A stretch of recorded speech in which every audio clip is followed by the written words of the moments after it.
Well, much to all of your disappointment, I'm back. And Tina can no longer run the show however she wants. Or maybe she just will, and it won't matter that I'm actually here. Well, listen, I want to thank everybody for watching. I want to thank my beautiful bride, Queen of the Bees, for following and hosting while I had to be away on a trip. But we're back now, and we decided, what are we going to talk about? And I said, we have talked so much about Thomas Sowell on this episode. We've talked about quotes. We've talked about his academic work. We've talked about the books that he's written. We need to have a show dedicated to Thomas Sowell, explaining to everyone why they should absolutely love and admire him.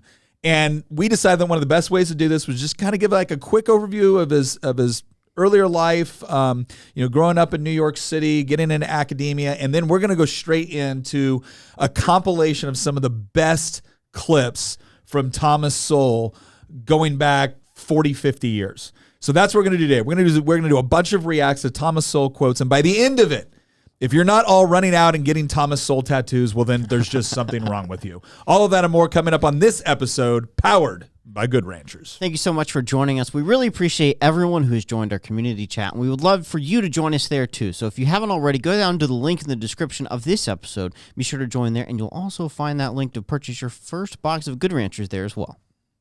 All right, as always, I'm your host, Nick Freitas, member of the Virginia House of Delegates, but other than that, still a good person, and I'm back. I was not overthrown in a violent coup by Queen of the Bees, but I think she was thinking about it.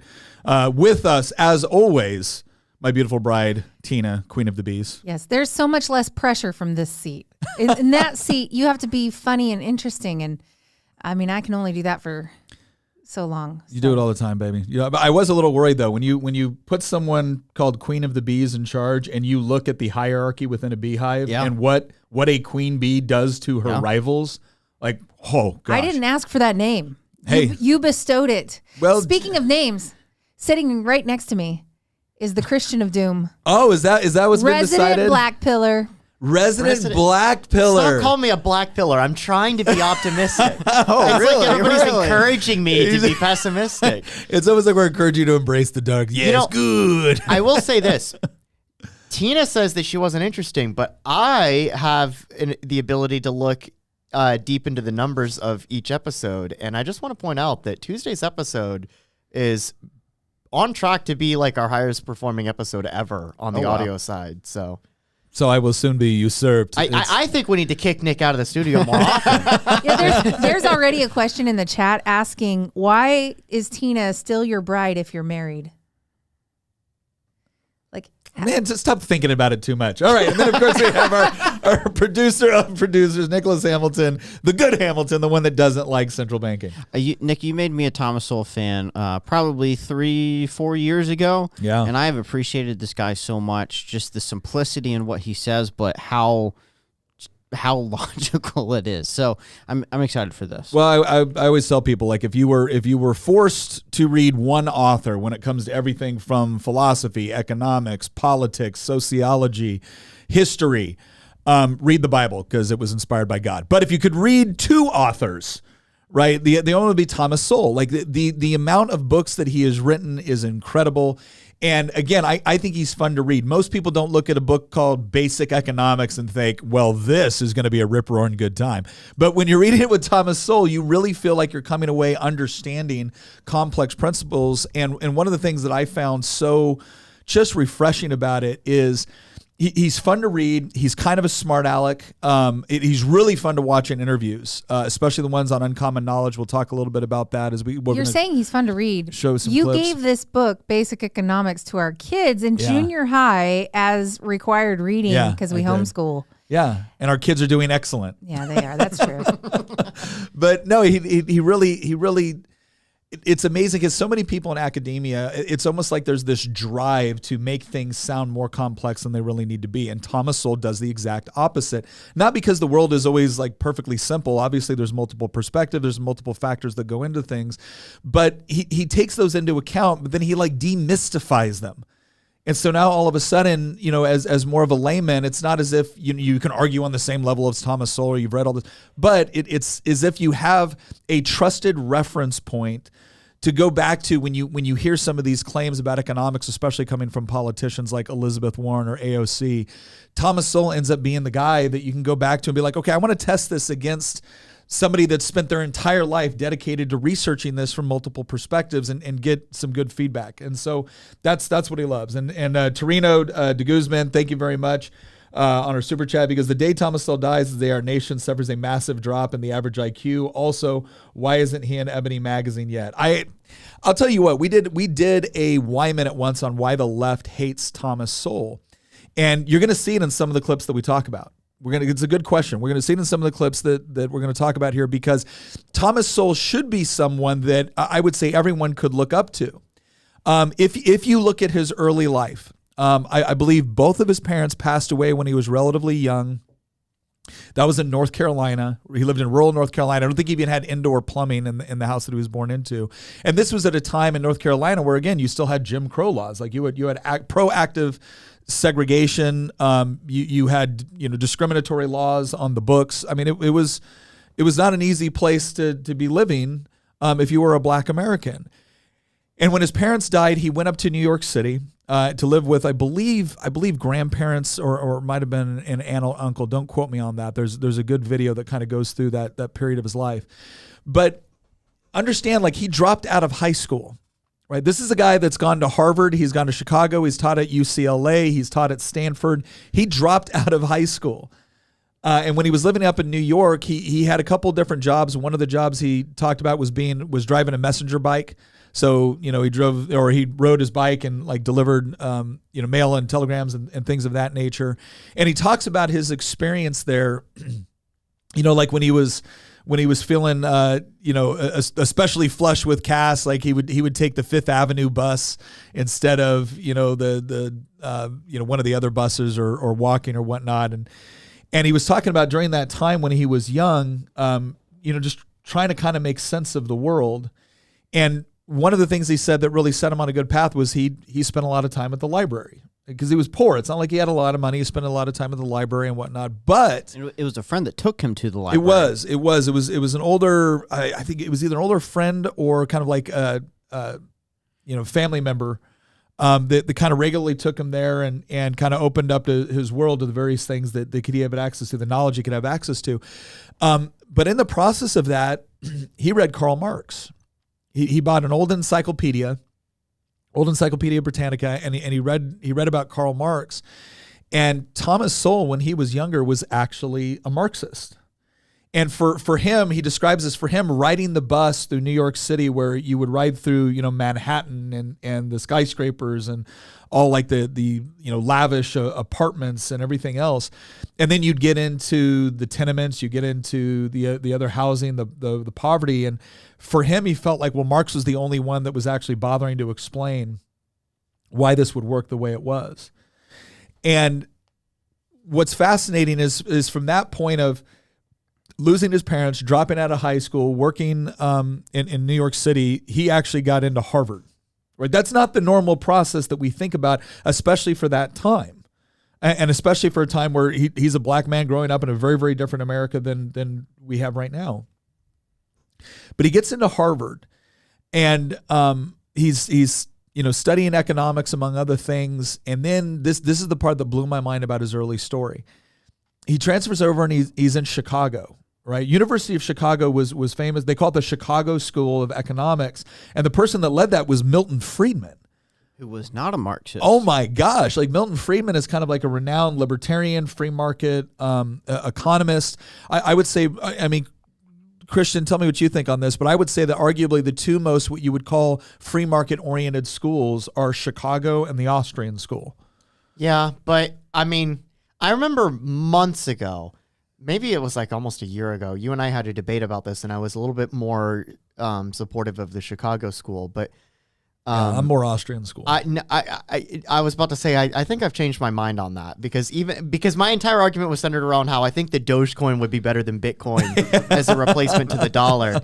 I actually still believe that, but no, I don't think anything can really trump the Austrian business cycle in terms of just the sheer power behind it. So I don't know. I'm probably much more Mises than Milton anymore. Can you guys at this point? please, let me give for somebody that doesn't actually live and breathe economics and doesn't completely understand all the terms that you're throwing out, can you now? There's Keynesian economics, Yeah. Austrian economics. You've got Chicago School. Can you give as quickly as possible and concisely as possible the key differences between the three? Well, I'm out. Well, let's do this. Just because bullet points. There's a lot of similarities between Austrian and Chicago School. The biggest difference between the Chicago School and the Austrian School in some respects probably had to do with things like monetary policy. Milton Friedman's explanation for why the Great Depression took place and some of the things that were the catalyst and kicked it off largely streamed around problems with the Federal Reserve, but the solutions he offered were different than the Austrian school would say, go back to sound money and get rid of central banks. Milton Friedman would say, well, no, central banks can serve a purpose, but they should work off of like a calculation model instead of kind of like the arbitrary whims of the, chairman of the Federal Reserve and politicians. And, but when it comes to like a basic understanding of free market principles and the idea of like marginal utility, which is to say that things don't have value because of all the labor that went into making it. Things have value because people demand it within the marketplace. And this is a major departure from things like Marxism, because Marxism and the labor theory of value was to say that the value of this laptop is the sum total of all the things that went into making it combined with the sum total of the labor that went into making it. And, Milton Friedman was famous for going over to, China and Hong Kong and India and actually advising on economics. And here's a perfect kind of representation of this. Milton Friedman, when he went over to China, was observing this massive dig project, this massive infrastructure project that the Chinese government was engaging in. And he asked the question, he's like, you've got hundreds, if not thousands of people out here, with shovels digging these ditches and these trenches. Why don't you bring in heavy equipment to do this? It'll be much more efficient. And the representative from the Chinese government was like, well, Dr. Friedman, you don't understand. This is a works project. And he goes, and basically what he meant by that is, well, this is just a project to employ people. And he goes, oh, in that case, take away the shovels, right? Make them do it by hand. You'll have to employ 3 times as many people. And the principle that he was illustrating there was, work can be hard, work can be labor intensive. That doesn't mean it's the most valuable or effective or efficient way to do it. And ultimately what economics is the study of the use of scarce resources which have alternative uses, all right? So what you want is an economy that is effective and efficient at producing the goods and services that people want. So that's the free market approach is private property rights. You can own a business, you can develop things, but you have to compete in the marketplace where people can choose to do business with someone else. People can choose to set up a business that competes with you. Free markets tend to, really oppose government intervention into the economy, whether it's controlling it or subsidizing it or regulating it. They want as free a market as possible. Whereas the Marxist view, right, and this is what Thomas Sowell is. So on one side, I just described Milton Friedman. On the other side, at that point in his life, Thomas Sowell believed that there should be no such thing as the private ownership and the means of production. What that means is no private entity can own a company. No private entity can own large capital. Presumably you couldn't own a tractor. You couldn't own a sawmill. You couldn't own, all of the major tools that you would use in order to build things. That would have to be owned by, quote, the people. Right. And the way that always manifested was it was owned by the state. I want to give a shout out real quick to Holy LDGP. He goes, Sowell's writing makes complex subjects accessible. That's a great way to put it. I say simplify, but accessible, I think, is a much better way to put it. So, thank you for that. So people are reminding you that I said bullet points, but and somebody has a wonderful Princess Bride quote. Let me explain. No, there's no time. Let me sum up. I'm pretty sure that's a Princess Bride quote. Yeah, no, it is. Let me sum up. So here's what it comes down to.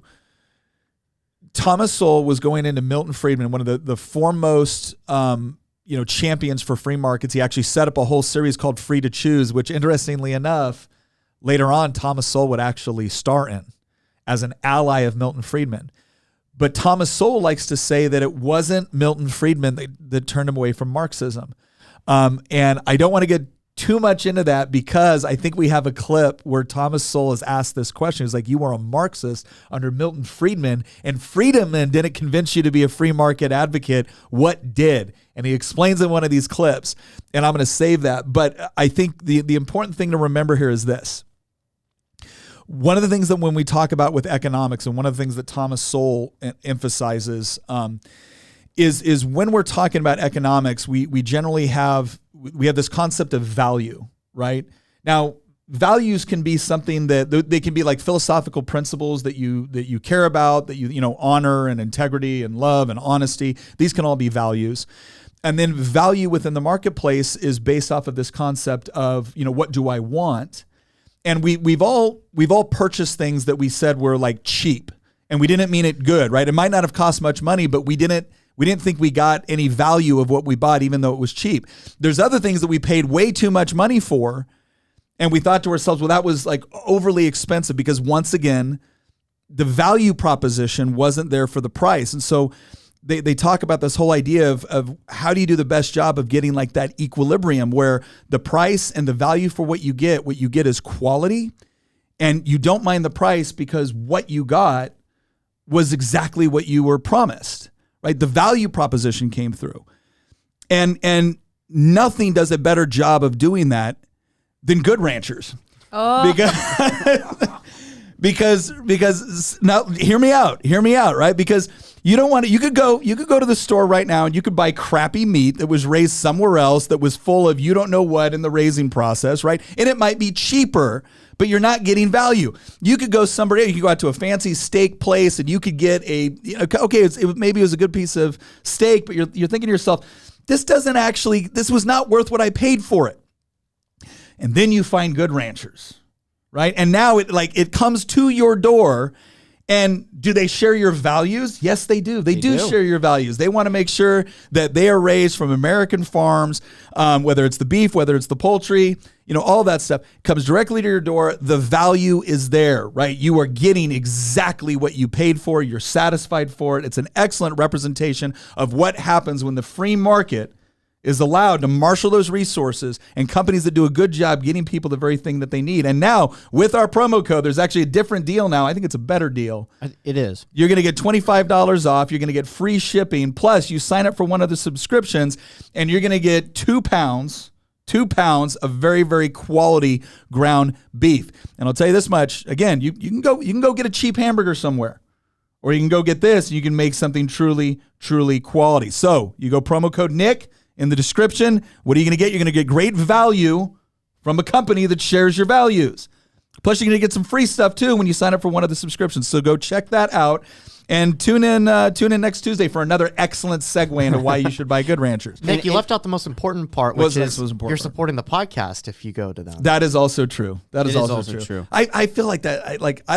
It is literally true. I know. I love promoting people that are doing good things. Nick for the audience that's listening, especially our longtime listeners, Nick will never say anything good about himself or our show. So it's on us, the other 3 people here at the table, to point out that, like, I'll say good things about you guys on the show. Yes, but he'll never say anything good about himself. So I really just want to emphasize this, that, you know, yes, it's great value. I genuinely like their stuff. Yeah. I cooked some buffalo chicken mac with it a few months ago. It was really good. But you make a mean buffalo chicken mac. I do. Too. I need to make some more again. Yeah. But like, no, seriously, we've had so many people, like in Circle and other places, be like, "How can I support the podcast?" That is genuinely one of the best ways that you can support. And if you use the promo code, and the whole reason why we have those promo codes is partially to give you a good deal, but it's also to signify to Good Ranchers that, you know, hey, look, people are using, you know, what they learned here in order to buy the product. So again,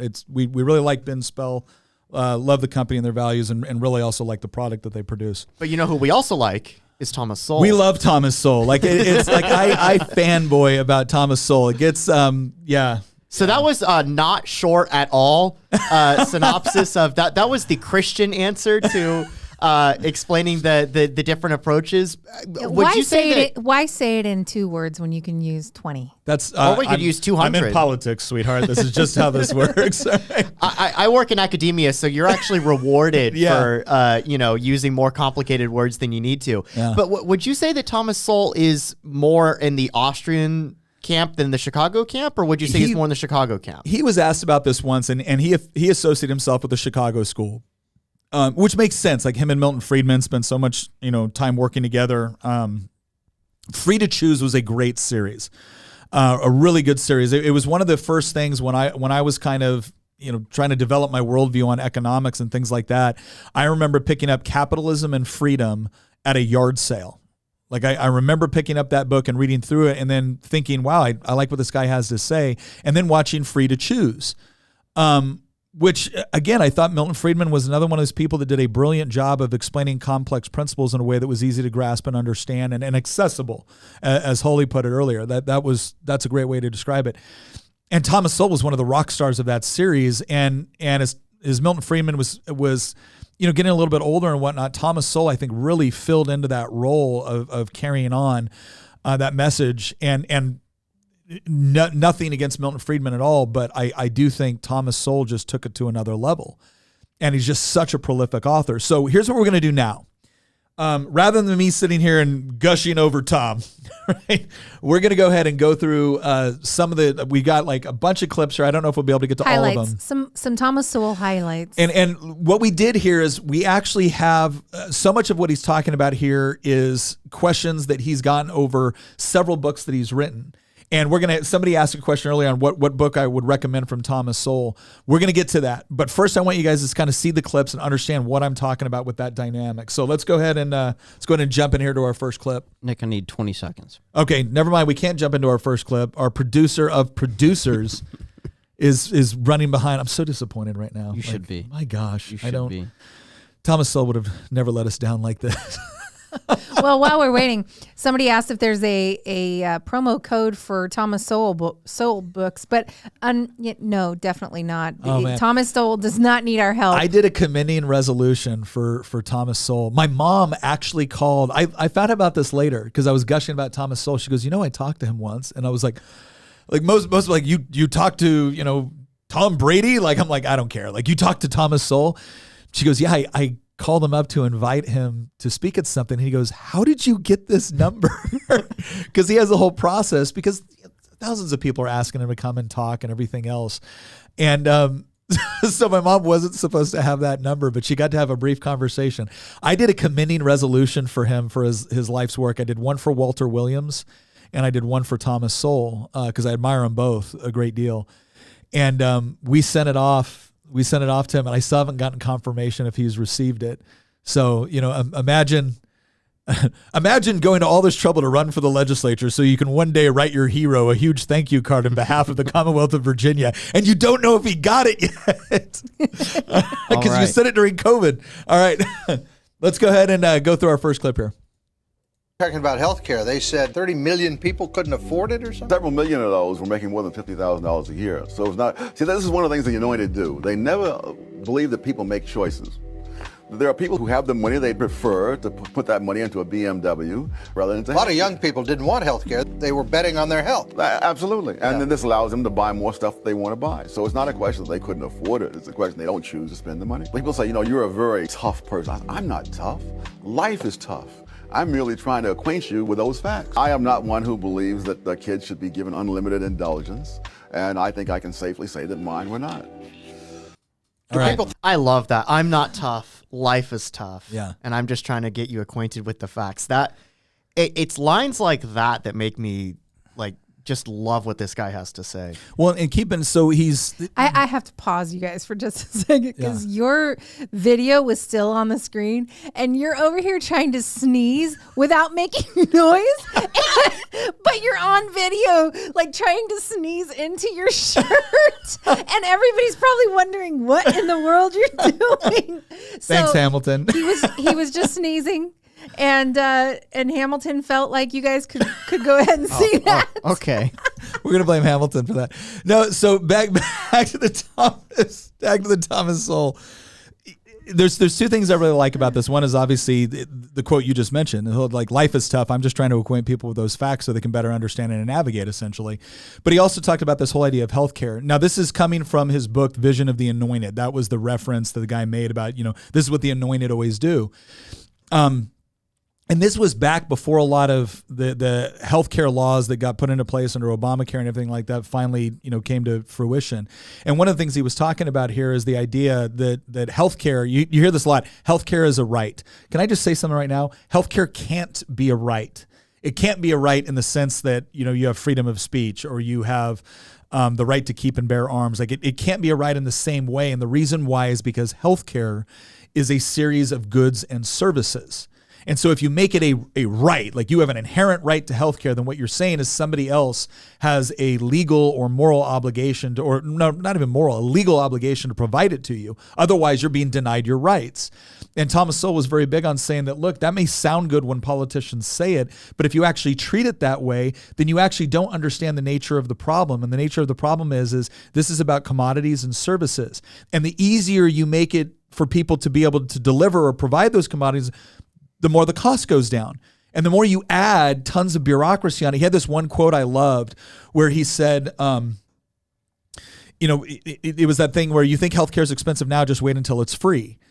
And he was saying, he goes, I don't understand how in a system, we're saying that healthcare is currently too expensive. But what we're going to do is we're going to add a massive federal bureaucracy, massive amounts of federal regulation. That's somehow going to make it more accessible, cheaper, and easier. And then people bring up things like the National Health Service in England or Canada, and only people now are starting to realize that that was not what it was promised. It might be very convenient for you if you have minor things that need to be done, but when people are actually in significant health crisis, a lot of times they end up coming to the United States or other places with more of a free market health system. Not to mention that he does a great job of explaining that everything you don't like about the American health system is not because the government's not involved, it's because the government is involved. And so once again, it's this false dichotomy where people constantly interject more government bureaucracy into the health system, more government regulation, more subsidies, more everything else. And then when it doesn't work, the only conclusion they come to is, well, it's because we don't have enough control. Let's go and look at the next clip. Getting there. Do people think you sold out because you're conservative? Is this the same clip? No. No, okay. The people who are supposed to have sold out typically have less money than the ones who are making the accusation. Some student wrote to me and I said, what you need to do is make a list of all the blacks who think you have stood up for the right thing. Alongside each name, put down the name and model of car that they drive. And then see if you want to reconsider what you've just said. Liberal says conservatives only care about rich people. When they were talking about health care, they said 30 million people couldn't afford it or Okay, something? Several pause million right there, of those 'cause were making more than $50,000. So the part that he talked about here that I thought was a really interesting take is this idea that black conservatives have sold out. And you see this a lot. I mean, they go so far as to call people like Thomas Sowell and Clarence Thomas and Winsome Sears, Uncle Toms or whatnot. Like I've heard people say this, and I don't mean just on the news. Like I know people that have said it to me directly, and it's a horribly offensive thing to say about them. But the point that this is one of the things that Thomas Sowell does so well, is that he will challenge the questioner or the person making the accusation with their own presuppositions with respect to the words that they use. He goes, okay, you're claiming that black conservatives sold out. He's all right, well, presumably someone that sells out is giving up on their values or principles in order to get some sort of economic, political, or social gain as a result. He said, okay, great. Why don't you line all of us up that are out there in the world talking about these various things, making these statements, and then take down, again, the make and model of the car they're driving. And what you're going to find is that it's people on the left that have done far better financially by reinforcing that narrative than it is the black conservatives that have stood up and said, look, this is wrong and we don't agree with it. And I think it's an excellent point that he made. And again, there's a number of ways he could have said that. He could have tried to just come right out and defend himself. He could have pointed to specific illustrations that wasn't true. But no, what did he do? He questioned the person making the accusation or the statement within their own presuppositions. If you believe we've sold out, can you please show us where we've made some sort of huge economic benefit as a result of taking this path as opposed to taking the other path? Taking the other path would have, by everything we see, would have put us in a far better position from a power play, from an economic perspective. So if that's your claim, the evidence doesn't seem to bear it out. Upi asked a question. He goes, hello, friends. I'm a neighbor of OC, Virginia. I have heard that sometimes Nick and Tina will hang Orange out at County, Union. OC. Oh, Orange County, Virginia. Sorry. Will sometimes hang out at Unionville Brewery. I would love to meet you both. However, I'm not on Facebook. Do you have an alternative platform you post to? We post to this platform, a lot of other ones. And actually, I'm going to be at Unionville Brewery tonight. So I'll be there at 6:30 tonight. Yep. So if you're around Orange County, Virginia, Unionville Brewery is a great place, by the way. But yeah, so his whole point here I thought was really good. Not just by the way that he addressed it, but specifically the tactics that he used. And that's going to be a common theme, opening up the question within their own presuppositions. A lot of times we get into problems because someone will make an accusation and we immediately try to address the nature of the accusation as opposed to challenging the assumptions that somebody brought in before they made the accusation. And it's a much more effective way to get to the bottom of what someone is thinking. And Sowell pulls it off brilliantly. Let's go to the next one. You just muted it. Solutions, there are only trade-offs. And whatever you do to deal with one of man's flaws, it creates another problem. But that you try to get the best trade-off you can get, and that's all you can hope for. I've often said there are three questions that I think would destroy most of the arguments on the left. And the first is, compared to what? The second is, at what cost? And the third is, what hard evidence do you have? Now, there are very few ideas on the left that can pass all three of those kinds of things. All right, so compared to what? They're going to say, well, compared to my delusions and fantasies. And then at what cost? They're going to say, look, Nick, we're thinking about people, not profits. Yeah. And then what was his third point? What hard evidence? What do you hard have to back up evidence? this? Well, don't you know that hard evidence is just a sign of white supremacy? Right. If you ask for hard evidence, you're just a bigot. Like all three of those points, like the postmodernists have a refutation. Granted, it's a refutation that's like completely. Well, it's a self-defeating refutation. And then we talked about this when we talked about postmodernism. Every single postmodernist likes to rely on facts and reason until their arguments fall apart, and then they run to postmodernism as, well, there is no objective truth. And of course you'd say that. You're a white, cisgendered, heterosexual, blah-de-blah-de-blah, right? Like, so, but there's two things that were important here. One is the first one is there are no solutions. There's only trade-offs. And I remember listening to him talk about this idea that within politics, you always hear politicians say, we're going to solve this, we're going to solve that, we're going to do this. And he goes, you're not solving things. What you're doing is you're engaging in trade-offs, because by the very nature of government, they don't, like, whenever a politician says, all we're asking, they're not asking you to do anything. All we're demanding with the threat of violence. Yeah, exactly. That doesn't sound as good on at the debate, right? Like, oh yeah, that's a great way to put it. All we're demanding with the threat of violence or the confiscation of your property or perhaps your incarceration is that if you don't do what we say, and so that's the important part, is that he's making this distinction, because there's so many approaches to talking about policy and politics that have worked their way into the popular vernacular where it sounds nice, but it doesn't actually reflect what's going on. And I've had people get very mad at me about this before, where I've said politics doesn't deal in solutions, we deal in trade-offs. Because again, government doesn't raise its own money. It takes it. It confiscates it. And for every dollar we take, that's a dollar that the person that earned it couldn't spend on the things they valued. So the trade-off there is the government is theoretically going to provide a service that you couldn't provide for yourself, right? And hopefully they do a good job. Well, one of the things that we've kind of found out is that the government doesn't do a good job in most of the services it tries to provide. You can make an argument with things like military or law enforcement or a court system. You can make an argument that, okay, maybe these are realms where the government can play a useful role, but you still have to recognize that it is a trade-off taking place, not a solution, as if there's no give and take involved in any of this. And then one of the most important things he points out with that is that you try to get the best trade-off possible, because there's always going to be a cost. It could be an opportunity cost. It could be unintended consequences. It could be, okay, yeah, you passed this regulation in order to try to increase workplace safety, but you also made the products and services more expensive. Or you made it harder for somebody to compete because the thing that the regulations that you passed didn't actually add to more safety, but it did add to more bureaucracy. And so you should probably do an analysis of whether or not the safety you wanted to achieve was worth the cost. But like Christian said, whenever we say, well, what about the cost of this? It's like, we're not talking about dollars. We're talking about people. Well, the people working there trying to feed their family are pretty concerned about the dollars, not because they're greedy or mean, but because it turns out that it's necessary to provide for the basic goods and services to improve their life and the life of their family. But again, we get used to this political language, and he just dismantles it so easy. Hold on. There's one question I need to ask from Ollie to Booger. I am not sure how to pronounce your handle. Says, are there any logical / valid criticisms of Thomas Sowell's arguments? No. By the way, speaking of that, we have 2 super chats that I just want to give a shout out to. Thank you to Duck Wrangler. Didn't say anything, just sent an emoji. So hello. Thank you so much. And Holly says, besides super chats and stakes, what is the best way to support this content? I'd like to hear the must-read lists from this obviously well-read team. That's a good question. So there's a couple of things that we're doing which we haven't publicly rolled out yet. Obviously, the 2 things you mentioned are ways that you can support the show. We're gonna roll out some merch at some point. We do have some merch that is coming out. We're working on a website right now. We're working in Nick other wants ways. to start a mugs only account. We do have some other stuff that's coming out. Only mugs. Yeah, only mugs account. Because we know that sometimes people want to be able to support the show directly instead of going through other mechanisms. So we are trying to work on that.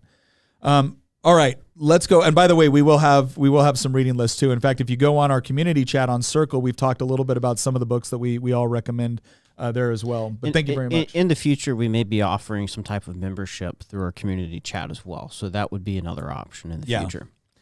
All right, let's go ahead and hit that next clip up here. Did we answer the question, the first super chat question? The first super chat question was just an emoji saying hi. Okay. Yeah. Oh, Daffy. The one about arguments against Thomas Sowell? I said no. Oh yeah. That's the answer. Daffy replies and says, I'm much more famous than Duck Wrangler. Here's what I'll say for There's a battle of the ducks going We man. are on. Leave it having to a battle Daffy. of the ducks over here. Here's what I will say. There are people that do critique Sowell's arguments. In fact, if you want to, we have some clips up here that you're going to see. There was a great show that William F. Buckley did where he would bring on someone like Thomas Sowell, and Thomas Sowell would kind of explain his position, and then he would bring on someone from the opposition, and they would have a dialogue, and we're going to actually see some clips on that. And it was fascinating to watch because, again, I think Thomas Sowell just does a masterful job of defending his position from both an empirical setting as well as a logically consistent setting. All right, go ahead. Next one. What the welfare system and other kinds of governmental programs are doing is paying people to fail. Insofar as they fail, they receive the money. Insofar as they succeed, even to a moderate extent, the money is taken away. This is even extended into the school systems, where they will give money to schools with low scores. Insofar as the school improves its education, the money is taken away, so that you are subsidizing people to fail in their own private lives and become more dependent upon the handouts. Cut off welfare tomorrow. What will they do? What will be their immediate response? At what price to their small children and to their middle-aged children? Yes, they'll get a job. In fact, the statistics show that women, in fact, are the most successful through the employment program. But what has to supplement that typically is the provision of some kind of daycare arrangement. Tom Sowell. It's incredible the way you start the story in the middle, as if there's a predestined amount of poverty, a predestined amount of unemployment, and that the welfare system is not itself. So this was great because guaranteed you've gotten this question before. Like, okay, fine. For the first thing he points out is that the whole way our welfare system is structured is essentially it rewards you for not basically being productive. You could also argue that it rewards you for having children out of wedlock if you're a woman. Now, people will oftentimes get offended by that and say, you honestly think people would choose that decision? Yeah, I know some people would. It's not a question of the majority of people doing it. It's not a question of everybody doing it. But the thing is that when you set up incentive structures, people respond to incentives. And what Sowell was pointing out here that was so important was this concept of if the incentive is the less productive you are, the more money you make, then you're going to have some people that maybe don't see their prospects within the economy, as being very good, saying that, well, this is a better option for me. And Milton Friedman did the same thing where he talked about it actually over in the UK in Free to Choose, where he said, look, this person that hasn't worked for 2 years and is living off of welfare is actually making what for them seems like a very reasonable economic decision. Because if they go and work, now they've got to put in a full work week and they'll only be making maybe 10 to 15, maybe 20% more than they get on public assistance. Well, is that worth it? And so that's the first thing, is that when you set up a perverse incentive, don't be surprised when you get perverse results. And then the second part was important, was that that was the Secretary of Welfare in Pennsylvania back in, I think, the 70s. And she comes back, she goes, fine, you cut off welfare tomorrow, and what happens to their kids? What happens to their children? Yeah, sure, they'll find jobs, but they're going to need subsidies for daycare and things like that. Now, Thomas Sowell could have gone back and said, well, the overall cost-benefit analysis. No, what did he say? He goes, why are you starting the story in the middle? You're not taking any responsibility for the fact that the perverse incentives that you've created in the welfare system could possibly be contributing to the problems you're now using to justify the existence of the welfare system. And in case anyone is curious about whether or not he elaborates on this, because obviously this is a short clip, he does. And he actually talks a lot about the status of the family prior to massive welfare, to include the entitlement programs under the Great Society, which went into law in the 60s and really started to take off in the 70s.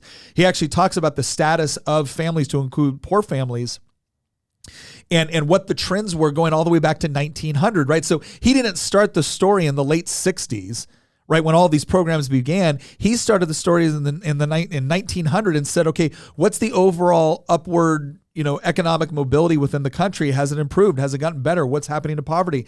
And what he found is that the trends were all incredibly positive. They were all going in the right direction. And then you have this inclusion of a massive welfare state, and then all of a sudden it starts to flatline. And he started to ask the question, okay, well, why would this happen when the intention of the policy was the exact opposite of this? Why is this happening? And he came to various conclusions, having everything to do from perverse incentives within the way welfare is distributed to just the perverse incentives inherent in a government welfare run system. But then one of the other things too that he talked about that he's going to elaborate on a little bit more in another clip here is that organizations within the government that have a particular budget based up around a problem, right, they benefit from the problem existing.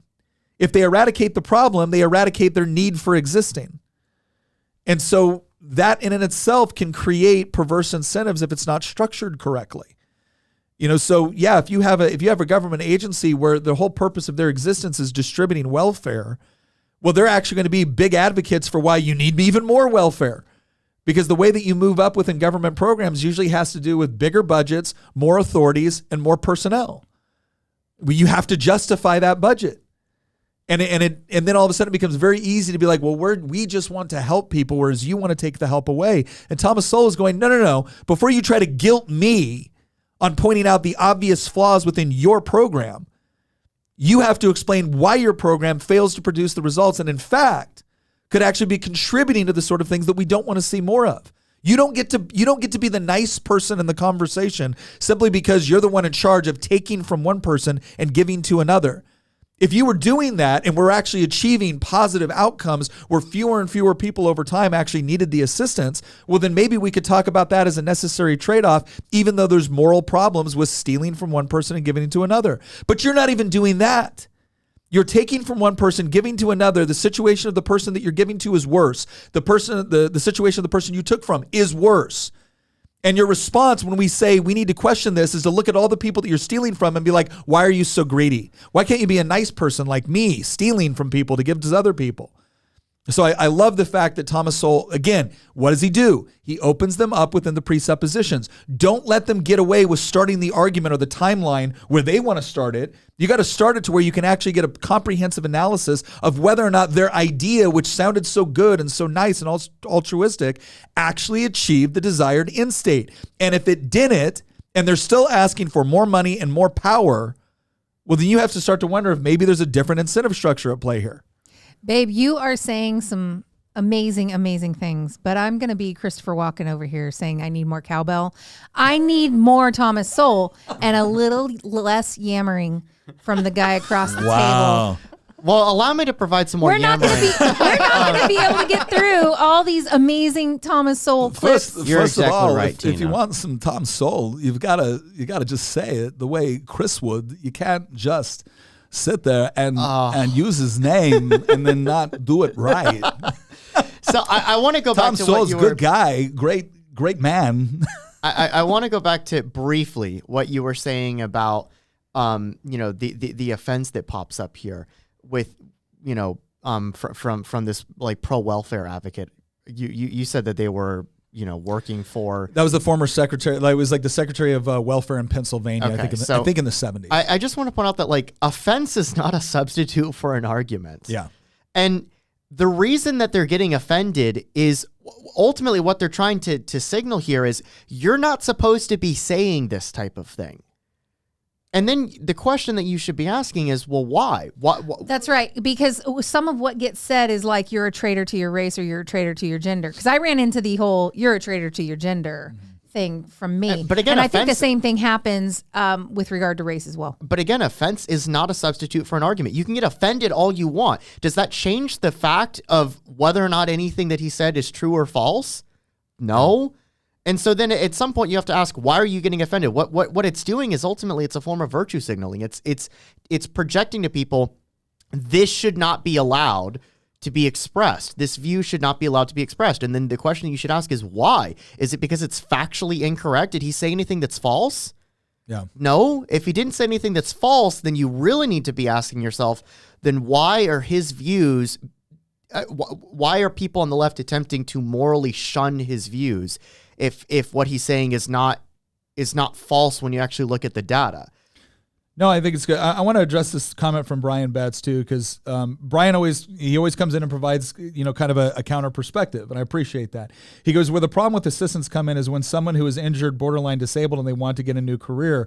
It is impossible for a person with a family to get services and go to school. If you are not looking for work, you don't get help. You can't look for work the way they want and go to school.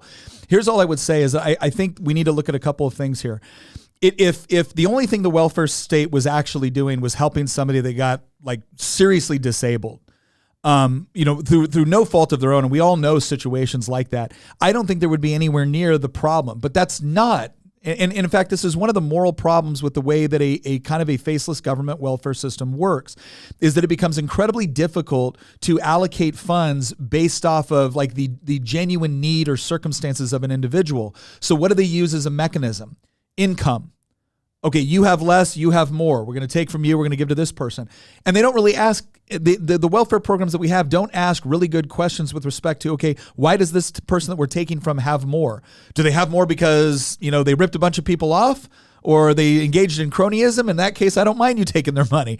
But did they do it by providing a bunch of goods and services that made people's lives better? Well, now I do have a problem with you disincentivizing that productivity. But what about the person over here? Okay, are they getting assistance simply because they were, disabled and maybe through no fault of their own, maybe it was disease or what? Is that what they're getting it for? Or are they getting it because they made a series of really, really bad choices and now you're subsidizing those bad choices by punishing the good choices of someone else? And I think what's important to understand is that when you look at private charity actually usually does a far better job of distinguishing between the decisions that got you into the position that you're in, whereas the government has a natural incentive because they're not using their money. They're not spending their money and they're not spending it on themselves. They're essentially spending it toward a potential constituency or interest group. They have every incentive to continue to take more and then expand the people that qualify for the program because it provides for really loyal voters. Now, you can say that, well, how dare you assume the intentions of the people that are doing this? Let's take out their intentions for a second. Maybe their intentions are noble and they just don't understand the problems with what they're doing. Does that change, to Christian's point, does that change the facts of what's actually happening? I would argue that it doesn't. And again, if the goal is to get people in a position where they can become economically independent, well then providing incentive structures which prevent that or pervert that is probably not a good way to help them. And I do think it's really, really problematic when we constantly create these situations where it's like, well, the person in this situation, they cannot possibly go to school and take care of the kid. Again, my parents split up when I was 3. My mom was a nurse. She had to work really hard while raising 2 boys, like during the school year. And she still managed to do a lot of other. So people make choices. And the thing is that it is good for good decisions to be incentivized, and it is not a bad thing for bad decisions to not be incentivized. That doesn't mean you can't come in and help somebody, but when we start treating that help as if you're entitled to it by virtue, and again, we're taking away the disabled for a second, we're taking away people in circumstances beyond their control. If you're in a bad situation because of bad decisions you made, it doesn't make sense to incentivize that. It makes sense to help somebody, but it doesn't make sense to incentivize it. And again, I think that's one of the biggest problems with government assistance. Let's go on to the next one. I won't talk as much, babe. I'm sorry. More Tom. I could listen to you all day. It's just we don't have all day. We got to listen to some Thomas Sowell. Let's do it. First of all, people aren't paid for merit. They're paid for productivity. You know, someone who had all kinds of handicaps to overcome, you know, might have a tremendous amount of merit just to end up as a trained carpenter. Right. And somebody who was born with a silver spoon in his mouth, sent to the finest schools that money could buy, may have no greater merit in becoming a brain surgeon. But that's not the point. The question is whether the brain surgeon's productivity is greater than that of the carpenter. So merit is really not part of it. But the other thing is that the question is, what are you trying to end up with? Are you trying to end up with the best qualified people doing the job or not? I mean, if I have to have brain surgery, and I'm told that the guy who's going to perform the brain surgery is the world's greatest brain surgeon, but he was born with a silver spoon in his mouth and had every privilege, and might have said, no, give me somebody, you know, who had to fight his way up and who had just barely made the cutoff. This is why we love this guy so much. Well, I love this clip because he just tears apart the assumptions, right? And this is the whole idea of merit versus capability or productivity. We did a Y-Minute on this once where we talked about how you don't get paid based off of how hard the work is. You get paid based off of how valuable the work is. And that's usually determined by supply, demand, your ability to be productive. And Thomas Sowell is not saying that if somebody that rose up from really, really difficult circumstances made it to a particular, that's not noteworthy or wonderful or something to be celebrated. But he's saying we still have to focus on, okay, what is actually the best use of scarce resources to get people the things that they want? That still has to be the standard by which we judge things. Otherwise, we're going to end up in a situation where we're assigning value to things that doesn't have the same value in the marketplace. And that's not him being mean. That's just the reality. It's not going to, if you had to take your kid in for brain surgery and your kid died on the table, but the brain surgeon had a really great story on how they rose from nothing, you wouldn't care. You wouldn't care. And so, again, we can certainly encourage and share those stories and be thrilled. I mean, I love the story of Dr. Ben Carson because he came from absolute poverty. But the difference was at the end, he was also the foremost, most effective, what is it, like neonatal brain surgeon in the world. And so we can two things can be true at once. We can love the merit of somebody rising from those circumstances, but we still need someone to be able to produce the products and services. I remember the left trying to make it out like he was some kind of a moron. I could not believe that. I think this is also particularly valuable for people in high school who are either thinking about going to college or maybe has recently graduated from high school and are considering going to college.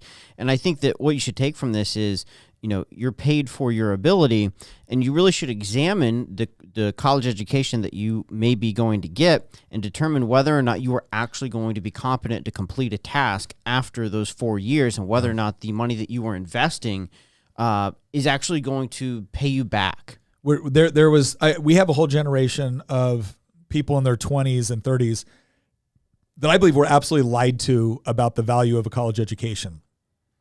And it's not that a college education doesn't have value. It's that it has value insofar as you learned an economically viable skill set.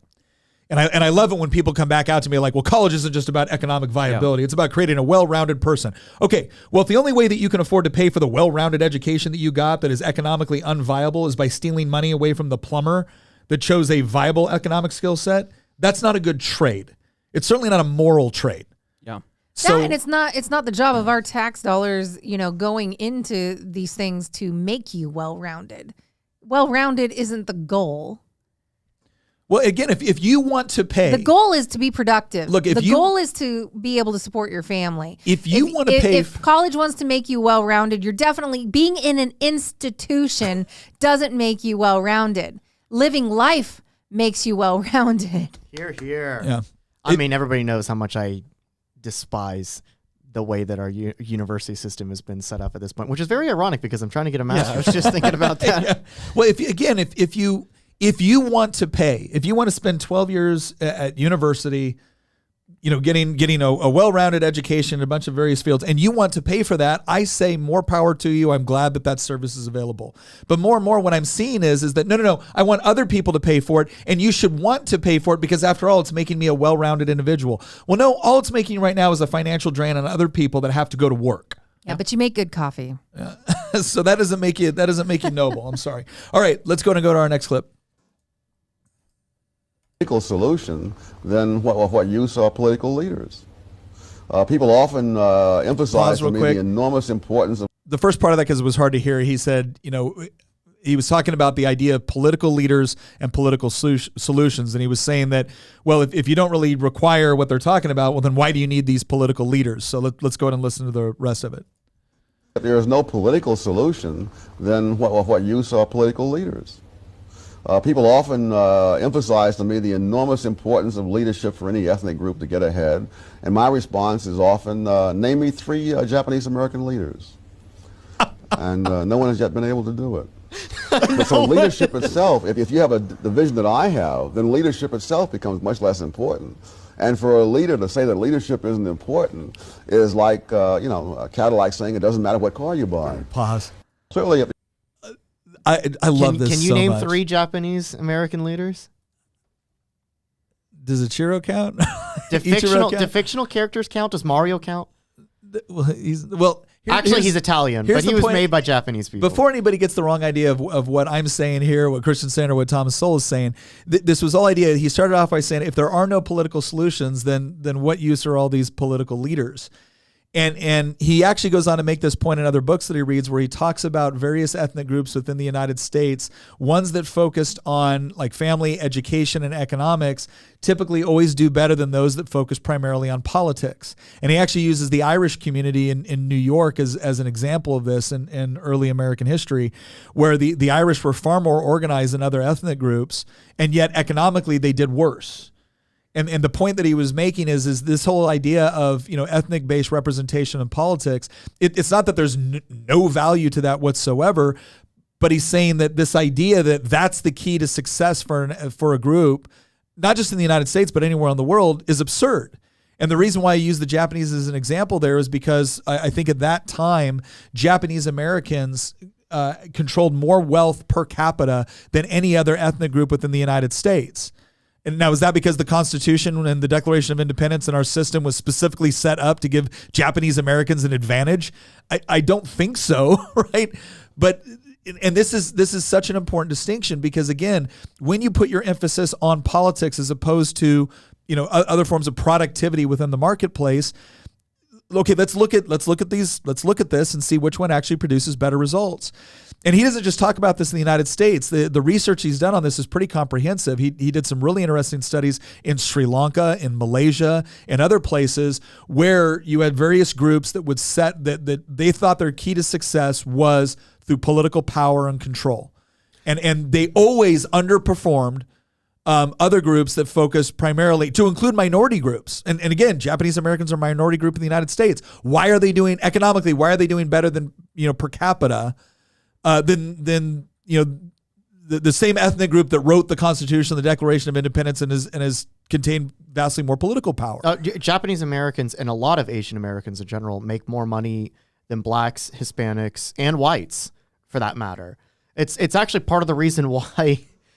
It's part of the reason why the left wants to erase Asian Americans from the equation, because you can't really construct a narrative of oppressive, hierarchies and white supremacy when literally we have a minority group in this country that consistently makes more money than the supposed oppressors that, have constructed this terrible hierarchy that the left needs to tear down. No, I agree. My Urban Garden said, I do agree with Sowell on some aspects of self-determination, but he fails to acknowledge the impact of Jim Crow on business, family, education, land ownership, and the creation of ghettos.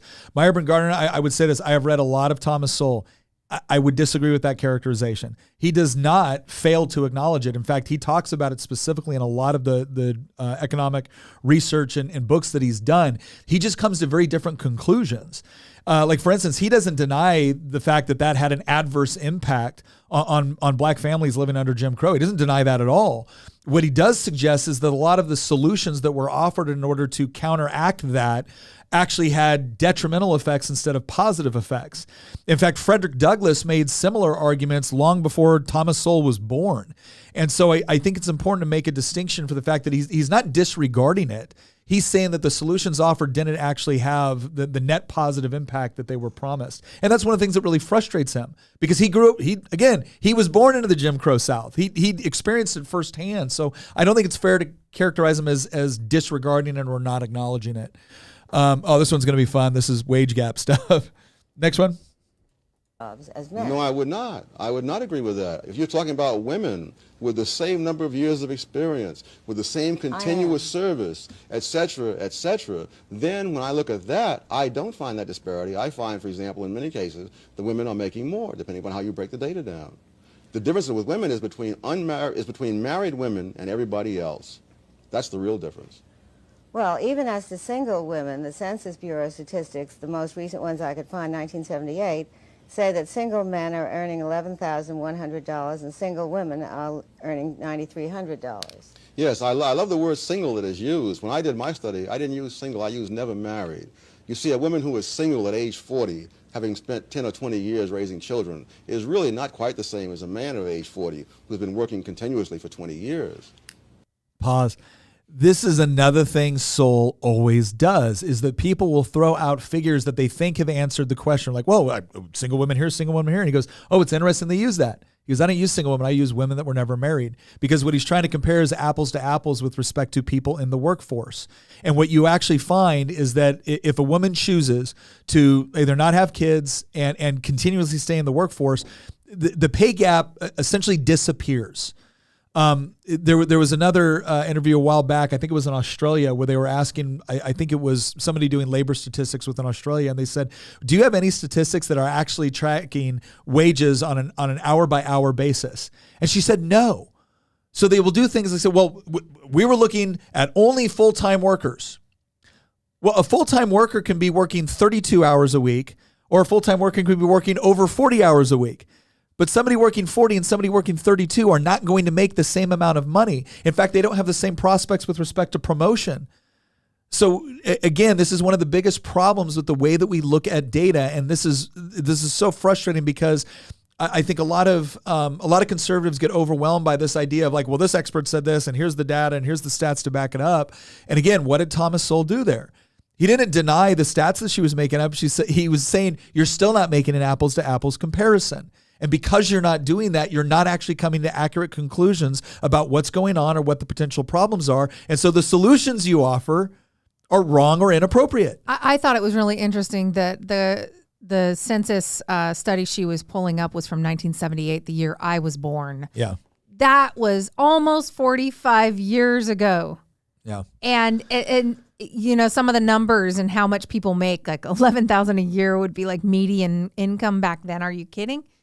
No, it's one of the reasons why I love Thomas Sowell is that he opens the questioner or the person making the statement up within their own presuppositions. Yeah. He digs in deeper. This is. I just think it's interesting that we've been having the wage gap conversation. Yeah. You know, that was 45 years ago, and we're still having this conversation, and women have only continued to excel and make more and more and more money, and they're still banging this, drum and beating this dead horse, and it's not even something that is true. You need to, and when I say you, I say this rhetorically, but like you need to stop looking at this from a standpoint of these people are identifying a problem and trying to propose solutions, and instead look at it from the standpoint of these people are trying to issue a rallying cry to form a political coalition to achieve a specific end state. That's a good point. That's right. They're trying to create their teams. Yeah.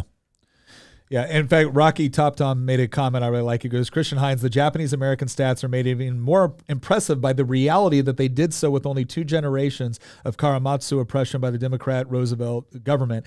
What he's talking to there is the internment camps. So it was U.S. policy under FDR after the bombing of Pearl Harbor to round up hundreds of thousands, if not millions, of Japanese Americans and put them in internment camps so they could be watched because their loyalty toward the United States was being questioned. And what's amazing is I forget the unit, But there was a unit in World War II, an infantry unit in World War II, made up, I think, exclusively or almost exclusively of Japanese Americans, which had one of the highest numbers of Medal of Honor recipients. And yeah, so, they were active in the European theater. Yeah, it was absolutely a. You want to talk about violation of due process. You want to talk about the suspension of the unconstitutional suspension of civil liberties. It was bad. But again, it just goes to show that there's the degree to which you can overcome within a relatively short period of time, based off of focusing on the right things, is pretty incredible. All right, let's go to the next one. Big confusion among the redistributionists is between opportunity and outcomes. And one of the examples I used in a recent column was that, when I was a kid, I briefly tried to play basketball. And I was lucky to hit the backboard, never mind the basket, But I had just as much opportunity to play basketball as Michael Jordan had. You cannot measure opportunity by outcomes. And that's what the redistributionists insist on doing. They say this group obviously didn't have equal opportunity because they were turned down for loans more so than that group. Yes, if you have lower credit scores, you'll be turned down for loans more so than people with high credit scores. So this is where we get into the whole equity debate. And he was actually making this comment before equity kind of became the term du jour. Before it was equality, then it was equality of opportunity, which by the way, I'll hear conservatives talk about equality of opportunity as if, and it kind of plays right into what I believe is this progressive narrative that it's not that you didn't have any legal prohibition about you doing something. Like what he was just describing there is like, I had every opportunity to be a professional basketball player as much as Michael Jordan. The difference is I didn't have the aptitude, the ability, or the desire. Does that mean that somehow I was oppressed or somehow something was wrong? And the answer is no. And a lot of people say, well, is it fair? Let me give you an example of this. If I have two kids that want to go to college, want to go to medical school, and one was raised in a family where both their parents were doctors, and not only did they, work hard and send them to, appropriate prep schools, but they actually gave them access to not only them as skilled professionals, but other people as well. And then you had another student over here that wants to be a doctor that was raised in, like, say, a single parent home and, just did not have the same opportunities whatsoever. Do both of them have an equal opportunity to become doctors? Well, with respect to legal prohibitions, yes. There's no legal prohibitions on this person becoming a doctor versus this person becoming a doctor. But do they have the same degree of probability based off of their circumstances? No. Now, some people will look at that and be like, well, this is why we have to give this person additional support to be able to do that. I certainly have no problem with doing that if that's a personal decision you want to make. I do think it's fair to suggest that we need to be very, very careful that when we make it a policy decision, that we're going to give special advantages over here, because as much as we can look at the situation of this particular student or potential doctor and say, yeah, we want to help them out, the moment you say as a rule, as a legal policy, we're going to put this person we're going to decrease the advantages conveyed to this person in order to give this person a better chance. Well, one, you're not necessarily guaranteeing you're going to get the best doctor, which is ultimately what the marketplace demands. But the other thing that you're doing is you've just told this student, and specifically you've told their parents, that, hey, all that work you did to try to use your skills, your access and everything else to be able to put your kid in a better position than you might have had, we're now going to dock you points for that. That is a pretty bad, pretty perverse incentive structure. And for anybody that thinks that I'm going a little bit too far with this, I've seen academics argue that reading to your children conveys an unfair advantage to them over children that grew up in families where their parents did not read to them, and actually called for public policy to adjudicate that problem. Well, think about it for a second. Do you want to tell parents that, hey, the best way to get your kid into college, the way to guarantee that your kid can get into college is to get divorced and beat them? Right? It's not to work extra hard to get them additional tutors and things like that. No. Beat them. Make sure they have a really, really good story to tell when they're talking about getting into college, about how they had to overcome something. I don't think that's the sort of incentive structure we want to create within society. And again, people will say, well, that's absurd. I'm sorry. You don't get to look at the last 5 years of policy decisions. You look at the last 5 years of what's being pushed socially, culturally by academia and tell me that's absurd. So no, we want parents to be incentivized to put their children in a better position than they had, to give them advantages. That's what you want, right? There's a reason why, like, if you want to give your kid no advantages, well, shoot, why feed them? Why change their diapers? I mean, gosh, let's let them, hey, boom, we're really setting them up for success now. Every single one of us is born cold, hungry, screaming, and unable to feed ourselves. And we're relying upon our parents to be able to raise us up and set us up for success in the future. If you want to continue to encourage a society that does that, then you can't punish parents for doing the right thing. All right, let's go and look at the next one. Number of whites, for example, who were enslaved in North Africa by the Barbary pirates exceeded the number of Africans enslaved in the United States and in the American colonies before that put together. But nobody is going to North Africa to ask for reparations because nobody is going to be fool enough to give it to them. Slavery has been a universal institution for thousands of years, as far back as you can trace human history. And what we're looking at is if slavery is something that happened to one race of people in one country, when in fact the spread of it was around the world. In 1776, which is when Adam Smith published The Wealth of Nations, as well as when the United States got started, he said that Western Europe is the only place in the world where there is no slavery. And even the Western Europeans had vast numbers of slaves in the Western Hemisphere, yes, but not in Western Europe itself.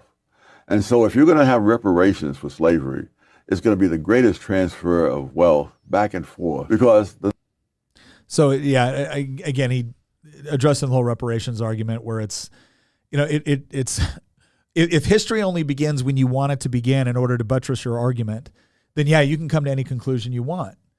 He's saying that you actually have to move the argument back to get a more comprehensive figure, because are you going to pay is the Middle East going to pay reparations to Africa? Is the Barbary pirate states going to pay reparations to Europeans and the Slavs? Is Brazil going to pay? Like, where does this all end? Where does it all start? Where does it all end? And that's the problem of, again, and he talks about this a lot. You can prove anything you want with statistics, provided that you only choose the data that you want to analyze, or you start the clock at the moment that's most advantageous for your argument. And I think he does a good job of going back. Brian Betts asked a question here. He said, what do you say to the parents of children whose children lost a spot at a major university because a C-average student was in the child of a legacy donor got the spot? Brian Betts, I'll tell you right, I think every university that gives legacy slots should lose public funding. I don't got a problem with that. I got a real problem with the amount of money that we send to higher education. So if you want to be a private university and you want to set up standards with respect to legacy members or with respect to, athletes or whatever, if you want to prioritize certain things, okay, fine. I don't see why tax dollars should go to support that university's preference with respect to admissions.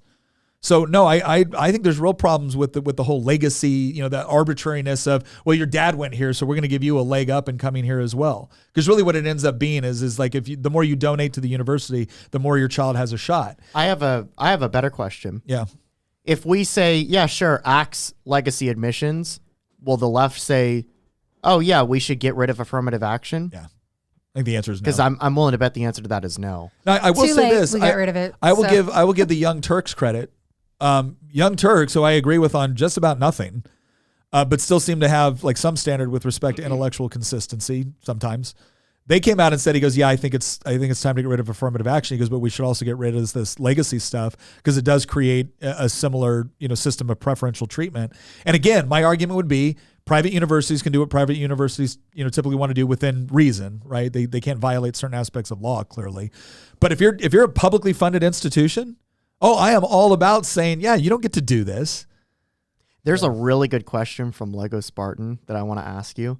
He says, if federal funding was completely cut or the federal government completely collapsed today, what would happen or how bad would it be? Well, I think those are two separate questions, because one is the doom cycle that I've been talking about in previous podcasts. And the other one is just simply we stop subsidizing queer studies in universities. I think there's a big difference between the federal government cutting funding for higher education and we have a sovereign debt crisis that results in the collapse of the federal government itself. Well, but what's your take on that? Well, I mean, we've talked about this. I apologize, Lego, because again, you're one of the greatest people coming in here and participating in this conversation. I don't want to get too far afield of what we're talking about with Sowell specifically. Sure. But I mean, obviously, if we're talking about federal funding, like when you say federal government completely collapsed today, I mean, that's kind of a large question with respect of the broad implications across the board. And we tried to cover some of this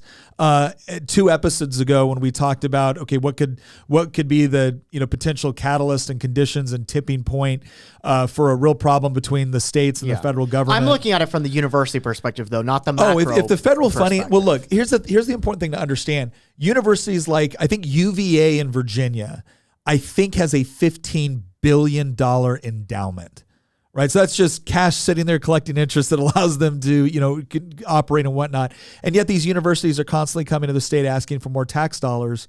Yeah, their lobbyists visit your office like, oh, we would like. Well, look, they have a job to do, and I understand that. I don't hold that against them. They're Nick's advocating. the chairman on higher ed in Virginia, and they all hate it. I was not their first pick because I do wonder why we're subsidizing a lot of this with tax dollars. Not because I don't understand the importance of education and even higher education, but because again I question universities with a $15 billion endowment asking us to confiscate money from people that aren't attending their university in order to subsidize their operations, especially when they use that to build fantastic new buildings and climbing walls and lazy rivers and all kinds of other stuff. But all right, let's go to the next clip here.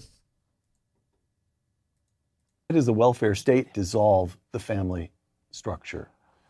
For one thing, it makes it unnecessary for fathers to support their offspring. And in fact, it makes it counterproductive in many cases. A very poor man who might be able to support his family realizes his family will be better off without him. But on the other hand, someone who's strictly irresponsible, either the man or the woman or both, now pays no price for being irresponsible. The taxpayers pay the price.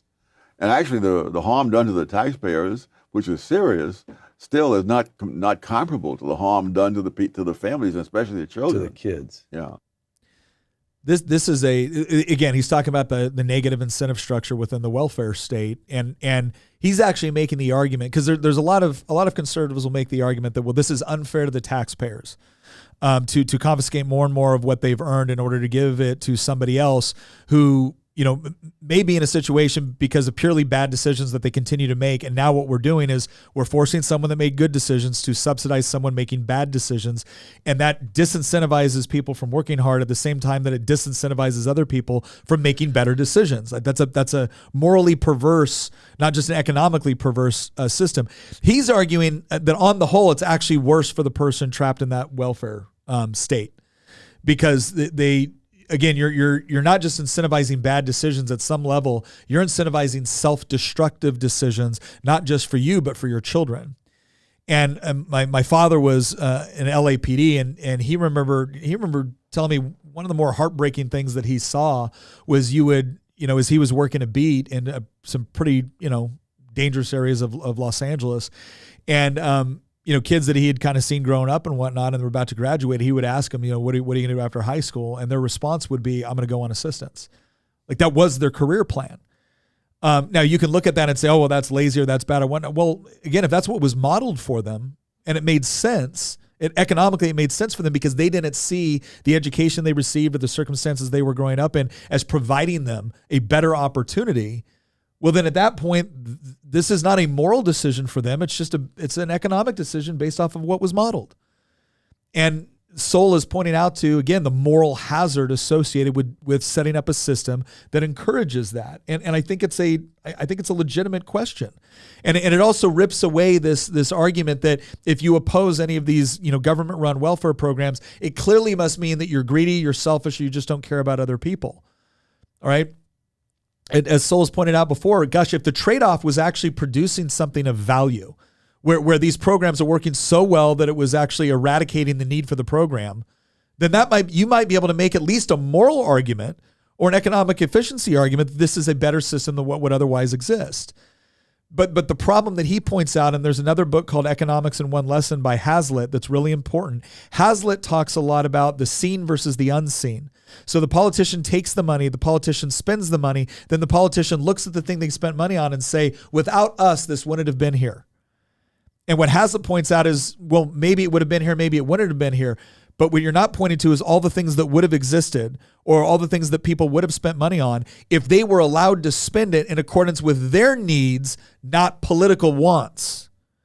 And if you're not taking that into consideration, if you're just pointing to the thing that the politician built with your money and saying, well, that's the only thing we have to consider, you are missing the other half of you are missing what could have happened. You're missing the opportunity costs. And you're completely disregarding that when theoretically, and Friedman points this out as well, you spend your money on you more carefully than politicians spend your money on something else. And that's an important thing to recognize when we're actually analyzing these decisions. There is a question that I'll go ahead and ask from Catachrome. Does Thomas Sowell have someone who could be considered his successor? I haven't really seen anyone in my millennial generation who could even come close to stepping up. So we're actually going to talk about this later in the episode, but I think this is it. We'll address it now. I think there's a couple people that have, I think, done a good job on the economics realm. Excuse me. Anthony Davies. I've learned there was a series called Learn Liberty. And I want to say it's Dr. Anthony Davies. He's in there and he talks a lot about various economic principles. And I think he does so in a way that's very effective. In a lot of ways, it reminds me of Sowell. He's not as, I would say, amusing as Sowell or funny as Sowell. But when it comes to similar academic rigor and intellectual consistency within the arguments, I think he does a really good job. Bob Murphy does a pretty good job. Again, not quite as fun. Sorry, Bob. Not quite as fun to listen to as Thomas Sowell, but very, very good. Tom Woods. Tom Woods actually has an interesting background. He's actually got a degree in Harvard in history and started studying economics. And he's one of the few historians that actually has a pretty good grasp on economics when he looks at history. Tom Woods reminds me more of the model of talking about these principles from a historical standpoint, from a sociological standpoint, from an economic standpoint, and the way that's really easy and funny to listen to because he's a total smart aleck. But again, I think there's only one Thomas Sowell. I think, trying to say who's the next Thomas Sowell to me almost is borderline blasphemous to me. I think you have great thinkers and great communicators that come into every generation, and we recognize them when we see them, and every generation has them. Yeah, I think, it was funny in conservative politics, there was a lot of talking about, who's the next Ronald Reagan? Who's the next Ronald Reagan? And I used to tell people, like, I don't think Ronald Reagan would have ever asked that question. I think he would have focused on, no, there's going to be somebody else with a different approach, but same values, same principles, and they're going to advocate for it in a way that is effective in their own way. And sometimes I think it's problematic for us to get too obsessed with I say this as someone that you almost don't recognize these up and comers as they're up and coming. Right. We don't actually recognize them until they have a very long history behind them of doing these great things. And that goes back to what I was saying in the podcast I was controlling, is that you make choices that bring you closer and closer to your ideal or further and further from your ideal. And it's up to you which choices you make to get where you want to be. And I think sometimes these people over time write an amazing book, and then they write another amazing book, and then they're invited to come and speak, and then they speak, and Thomas Sowell, you write like 30 amazing right, but over time, right? So Yeah. it's not like he did this overnight. He spent a lifetime doing this. Yes. That's true. I will say this about Sowell, though. He was such a prolific author, and he wrote so much in a relatively short period of time that again, Walter Williams was a contemporary, obviously, that also did a good job. Again, I think Anthony Davies, Bob Murphy, Tom Woods, these are all people that I enjoy listening to. Some people would probably point out like Tom DeLorenzo and some others as well. Those guys are all Austrian school, so it's a little bit different. I mean, I was just trying to point out that it's not like he was ordained to be Thomas Sowell, back in the day. what happened was this man put in rigorous work and became who he is because he put in the work. And he did this. And also, I do believe he also has an amazing gifting. So the amazing gifting combined with putting in the work, a lot of people have pretty amazing giftings, great communicators, great thinkers, and then they squander it through their choices. And he did not squander what was given to him. That's actually an excellent point. I know you got something for me, but I want to hit on this real quick because we're going to lose something if we don't mention what Tina just said. It's this idea of a gift with an incredible amount of discipline and work ethic. I don't know if you've ever listened to, you could look at someone like Kobe Bryant and be like, oh, well, he was just naturally talented. And then you look at what Kobe Bryant's work regime his training regiment was. It was incredible. And one of the things that's so beautiful, this is my problem with kind of like this hyper egalitarian approach that we see within like the equity school of thought, is this idea that if everybody doesn't have the same, not just the same opportunity in the sense that there's no legal prohibition, but like the same shot at achieving, their goal in a particular field, then something's wrong with society. That's impossible to achieve. And people are like, well, does that mean we shouldn't try? Yeah, if it's impossible, you probably shouldn't try, because that gives us some insight into the nature of humanity. It would not be, let me put it this way.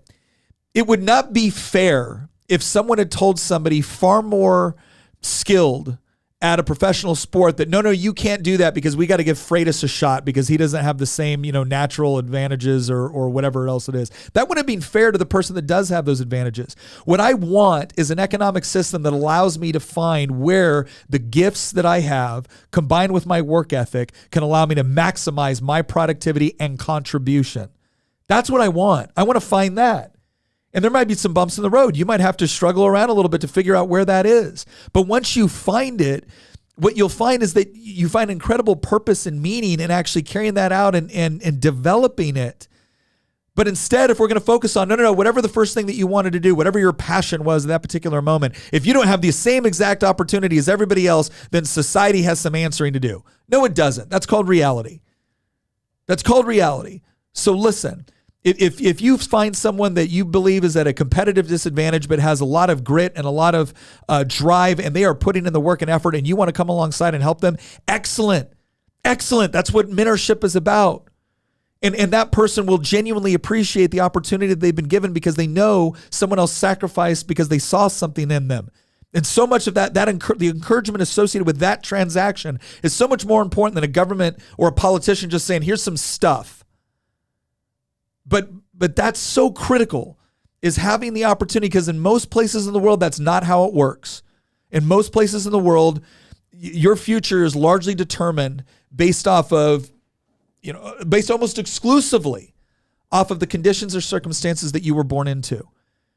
And the United States has done such a good job of altering that narrative to where people can arise from nothing and accomplish something incredible. You're never going to get perfect equilibrium. All you can do is remove the sort of legal barriers and oppressive barriers that have existed throughout most of human history and replace it with greater freedom to pursue opportunity and find the place that best represents both your passions, your capabilities, and the work ethic that you're willing to dedicate in order to, hone those.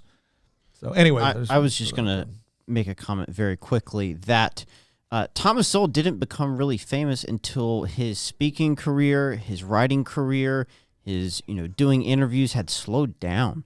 Like in the last couple of years, he doesn't do many interviews. And has he written he's any? 93 now.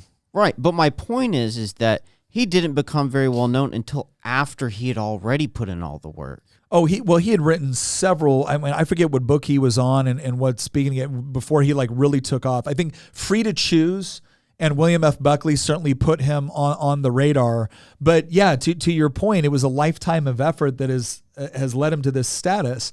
And it's easy to look at Thomas Sowell at 70 and be like, well, yeah, he's got all this recognition and all these advantages. It's like he came from nothing and built it up over years and didn't fully recognize the total academic and success and everything that came with it until later on in his career, which is pretty normal. All right, Cripplehead01, thank you very much. And they said, give a man a fish and he eats for a day. Teach a man to fish and he eats for the rest of his life. Give a man a fish for the rest of his life and he loses the ability to strive for anything and becomes subservient. I think there's a ton of truth to that. And this is the moral problem. We talk sometimes about the economic problem with the welfare system. The moral problem is that if welfare becomes a road to dependency, you're not just robbing someone of a potentially better economic status had they developed and honed their skills. You're actually discouraging them to hone their skills in the first place because you've created an artificial economic advantage, which will never lead to the sort of independence they want and will actually create dependency in the long term. But at that moment, it's tempting to take because we do have a drive to try to get the most benefit for the least amount of effort. And a positive outworking for that is efficiency. A negative outworking for that is dependency because someone else is subsidizing your behavior. It's not just tempting for the person taking it; it's tempting for the politician offering it as well. Oh, incredible! In fact, it's especially tempting for the intellectuals that champion this type of stuff. And when I say the word intellectual, I mean it in the sense of what Thomas Sowell means. Do we actually want to play some more of the clips from him? Yeah. Let's we've got a few, more. I think, where he goes into more detail about that. Yeah. Intellectuals have a great tendency to see poverty as a great moral problem to which they have the solution. Now, the human race began in poverty. So there's no mysterious explanation as to why some people are poor. The question is, why have some people gotten prosperous? And in particular, why have some gotten prosperous to a greater degree than others? But everybody started poor. So poverty is not a mystery to be solved by intellectuals. More than that, I think one of the things I wish I put more emphasis on in the book is that intellectuals have no interest in what creates wealth and what inhibits the creation of wealth. They are very concerned about the distribution of it, but they act as if wealth just exists somehow. And it's only a question, it's like manna from heaven. It's only a question of how we split it up. And why should that be? Why shouldn't they find that question at least intellectually fascinating? Because it would destroy the whole vision that they have. Because it would lead to the answer of free markets. Well, Pause. That's what I mean. There's an incentive not just on the side to take. There's an incentive on the side to virtue signal about look at how altruistic I am, that I'm supporting this redistribution system because I have fallen into the fixed pie fallacy. Yeah. The idea that wealth is a fixed, there's only it's almost like a Malthusian equivalent of economics. Yeah. Right? There's only a fixed amount of wealth in the world and we just need to make sure that it's redistributed equally rather than asking where does wealth come from. We've done many Y minutes on this. In fact, one of our best performing Y minutes of all time was one that I never anticipated would do well. And it was something around the lines of why is this country rich but its people are poor? And what we talked about was there's this mineral. It's not a mineral. There's this material, magnesite, that's abundant in North Korea, but it's just sitting in the ground. It's potentially worth billions upon billions, potentially even trillions of dollars, and yet in North Korea, it's just sitting there. And so on paper, North Korea has the potential to tap into a tremendous amount of wealth. So then the question is, why don't they? And what Thomas Sowell gets to in this clip and some of his other writings is that wealth is something that is created. It's not something that just exists. The magnesite just exists, but it's worthless in its current state sitting in the ground in North Korea. If North Korea wanted to make itself wealthy, it would need to incentivize people to go and dig up the magnesite and refine it and sell it on the market. In this case, the incentivization already exists. They're legally prohibited from doing it. And this is the most important takeaway that I want everyone to understand from what he said there was there's no reason to explain poverty. Poverty is the natural state of mankind. But you see, there's this whole industry within intellectuals to why do we have in a nation with such wealth, why do we have poverty? Like, no. The poverty is not the curious part. The wealth is the curious part. We actually did a React video not that long ago where I really just took objection to this one person that said, all right, we're going to take the cumulative wealth of the United States, which is roughly, $19 trillion. And now we're going to split it up by the I said, wait, you got stop. When the pilgrims or when the people that arrived in Jamestown got here, was there just trillions of dollars in wealth sitting around on the ground and now it's just a question of how we split it up? No. People actually had to create that sort of value. It took a mind, it took effort, it took cooperation, it took competition, it took all of these things. But no, we're just gonna assume all of that, and now we're just gonna have wise intellectuals decide how it should be distributed. Here's the question you got to ask a liberal or an intellectual, a progressive intellectual, whenever they're talking about wealth distribution. First, ask them how much of their own wealth they've created and how they distribute it. Before I entertain any of their ideas on how they're going to distribute what somebody else has created, I want to know what they've created and how they've distributed it. Because that's what I find so insulting about this whole process is the presumption that the people not creating wealth get to decide how it's distributed because they have a PhD. Okay, well, you distributed your money on getting a PhD. How much value did that bring to everybody else? Did you hire a lot of people? Did you create products and services that other people wanted? No, you likely created a bunch of people that want to take money from other people's pockets. Yeah, or are you just creating ideas, the consequences of which you pay no price for if it goes poorly? And that's in fact, Thomas Sowell has a whole book called Intellectualism and Society. It's one of the top books. If you are looking at reading something from Thomas Sowell, I loved basic economics, but obviously that's somewhat of a drier topic. Intellectuals in Society, and I would say the Thomas Sowell Reader are two ones that you would really consider as like a good introduction to Thomas Sowell. The Thomas Sowell Reader is a series of his like 1-page, 2-page articles that he wrote for newspapers. And then Intellectuals in Society is where he really unpacks this whole idea. Two other good ones are Vision of the Anointed and A Conflict of Visions, because that's where he talks about these different philosophical components. All right, Callum Dimmick said, are you able to set up one of those Amazon pages where the profits are shared with you guys? Because I would love to buy books off of a page where we can read your suggested books if some of the profits went to funding this channel. We can do that. All right, he said we can do that. All right, good deal. So we'll look into that. But thank you. All right, we got to keep moving along. We've got we only have let's go for the next one. 25 more minutes. Nick, if there are any specific clips that you want us to make sure we hit, can you tell me the titles of those? Just go ahead and start clicking. The welfare system and other kinds of governmental programs are doing is paying people to fail. I think we already, let's go to the next one because we had one similar to this earlier. Okay.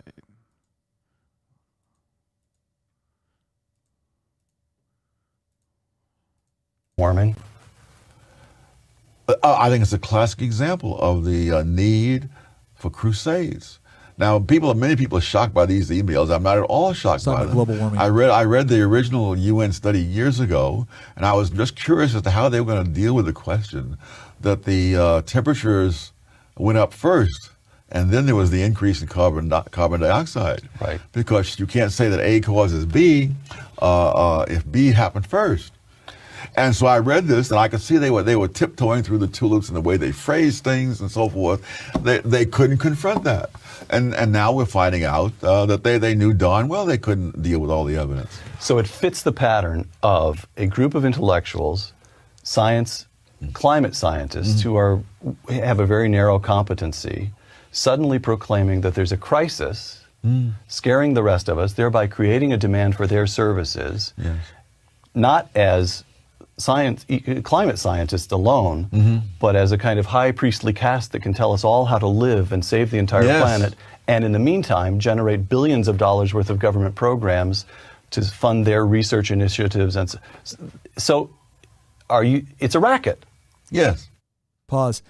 There's an interesting book where they talk about the green movement being a watermelon, green on the outside, red in the middle. And it's this whole reference to what it was is there was always a left-wing agenda associated with the modern environmental movement, which is fascinating because I had a student once ask me why there's so many climate deniers. And I said, I don't know anybody that denies the climate. Right? I don't know a single person that denies the climate. I know a lot of people that question some of the evidence of the studies that are being put forward in order to justify, especially the solutions. It almost feels like the solutions came first and then they found a problem in order to try to provide a moral cause around the solutions. And lo and behold, what do the solutions have to do with? More government power, more government regulation, more government control of the economy, less private property rights, Agenda 21 within the UN. I mean, you look at all this stuff, and Thomas Sowell makes a good point. It's, find, look for the motivation behind what's going on in the solutions, and they'll provide the studies to justify it. And one of those popular ones, that hockey stick model, that got everyone to be like, oh my gosh, the whole world's going to disintegrate and Florida's going to be underwater in 12 years. That guy was so shady with respect to sharing his data that it really challenged, like in any other report or in any other study, it would have been automatically suspect that he wasn't sharing and being transparent with his data. But this reinforced the narrative that a lot of people wanted within political power, or that had political power, and that's where you see political science trumping what we might call traditional science. Go ahead and Yeah. Let me see here. No, go to the next one because I think we already did one similar to this. Go ahead and go to the next one. We did one similar. All right, go ahead and let's do this one. Just gonna have to start from the beginning and take it off of mute. There we go. Love it. You make this vigorous attack in the Vision of the Anointed that we should no longer listen to these people. That's sort of the big, they've been wrong, they don't prove their points. Who should we listen to? We should listen first and foremost to our own experience. You seem to act as if there must be alternative saviors. We should stop looking for saviors. I mean, the society has not existed for thousands of years because it had a succession of saviors. It's existed because it has institutions and processes through which people can realize their own goals. No, I understand that, but you are attacking people who would like to lead us and tell us how the world works. No, they don't want to tell us how the world works. They want to take over the decision for us. They don't tell the parents how they ought to teach sex education to their children. They put this material in the schools behind the backs of the parents with instructions not to let the parents see it. This was a long time ago, too. Decades ago. Decades ago. It's been happening forever. I've never seen this clip before. Yeah. This was blind reaction to me there. That is, I mean... But see, once again, it's like, well, you're attacking people because they want to lead us and because they want to... No. What I'm attacking is the fact that they want to impose their will and they don't want to take... What did he say? They want to take the decision-making process away from you as the individual, as the parent, and give it to them. I love that these are old clips because it just kind of reinforces the idea that they've been at this a long time. Yeah. This is not something that started with the transgender movement. They started greasing the wheels for this machine a long time ago. And there's certain people that recognized it, Thomas Sowell, and called them out on it. And of course, they were saying, nobody wants to... ... I mean, it literally is the same argument they're making now. And back then, they would have probably been shocked and amazed to find out where we are right now because of the machine they set into motion. Well, and the other thing that he points out there, and I love this, is the whole idea. It's like, well, your whole precept goes, so we shouldn't follow this group of saviors. What group of saviors should we follow? It's like, that's the whole point, right? Like, you don't need some master person controlling the economy and telling us all what to do. Allow people the freedom to operate within their own lives in order to achieve their objectives. Right? That's what you need. You don't need some, it's like they're all looking, the same intellectuals that hate fascism are all looking for a strong man. Right, and they just want to be in the cabinet. All right, next one. What would you do to help those blacks who are still in a very low economic condition in terms of education, for example? How there are, as you said, many blacks today who are still being given totally inadequate education, cannot be expected to get very far for that reason. What would be your remedy for that? I know. That's very easy. I would allow their parents to have a choice of where to send them to school, whether that choice is called a voucher scheme, open enrollment, tuition tax credit, any kind of scheme of that sort that would put that power in the hands of their parents. Mainly because that would mean that the schools would have to be responsive to them. As it is now, the school is a monopoly. They need not be responsive. I have relatives right here in New York whom I've had to intervene for because the schools would not even treat them decently, much less give them access to the information they wanted that they were entitled to under the law. If you put it in the hands of the parents, and the parents are themselves uneducated and not really aware of what the various potentials are, what makes you think that they would decide more intelligently than the present system? I think, again, history. As blacks emerged from slavery, a minute percentage could read or write, and yet in half a century, over half the black population was literate. An economic historian has called that one of the most remarkable things in history. Her soft bigotry is like really overpowering. Well, you see this all the time. Like the left generally controls institutions of higher education. The institutions of higher education are the one that provides the credentials for people to teach within the public school system. And so they've created this idea where they can say, we're the experts. What makes you think a bunch of uneducated parents are going to make better decisions? And again, he says, well, look at the history of this. You have parents that weren't necessarily educated themselves, but still understood the value of education. And they can look at the results with respect to what is happening for their student. If their student's going to a school which is failing to teach them how to read, failing to teach them how to properly do basic mathematics, failing to teach them how to write, failing to teach them, basic punctuation. At the same time that school is a hotbed for violence or maybe drugs or maybe inappropriate sexual activity, all those other things. I'm sorry, you don't need a PhD or a master's degree in education to recognize that that's probably not the most conducive environment for your child to learn. But they want to pretend that, well, if you don't have those degrees, how could you possibly know? I don't know because I'm not an idiot. How about that? In fact, here's a better question. You have all of those degrees and that's the system you created? Why should I trust you as the resident subject matter expert when the solutions that you have offered are absolutely failing for my child? But no, we're not supposed to ask that question. Why? Because they have a degree from the institution that they control that has fostered the sort of environment and results that we're now seeing. And we're all supposed to pretend that the little letters by their name, it is supposed to be more meaningful than results. They aren't. Parents are not fooled by it. And they're becoming less and less convinced by the so-called experts. The more experts coming up with absolutely obscene and ridiculous notions about the way society should be organized and even education. But Nick, you're forgetting the most important letter next to their name, D. Yeah. That's right. Oh, so frustrating. So arrogant. I got into it with another person running for House delegates because, she was telling me well, these school voucher programs don't help the poor. I'm like, oh, okay, good. I'll go let all the parents that are interested in a voucher program know that you've decided for them that this isn't going to help them. Well, it's not, says you. Says you. And yet, when you go to places like New York, D.C., and other states where they actually have a more robust school choice system, what do you see? You see poor parents standing in line to get into the lottery system to be able to have their child attend. And then what do you see with the results? Well, they tend to do better. But then what do? They point to various charter schools that have failed. You know what's so interesting about even that statistic? You point to a charter school that fails, what happens? The charter school shuts down. Does that ever happen with a public school? No, they get more funding. How many public schools actually shut down because they failed? They don't. They get more funding. Oh, well, ultimately they do because eventually the city will collapse and then the schools get shut down. Oh, well, maybe when all the people move away. There's a lot of public schools in Detroit that have been shut down because people moved out of the city. Yeah, but that's not quite the same thing. So my urban garden said school choice is very controversial here because it takes money away from already struggling districts, but I agree because we send our kids to private school. How would it take money away from the struggling districts just by giving the parents the choice? We're assuming that those struggling districts would lose money. Why?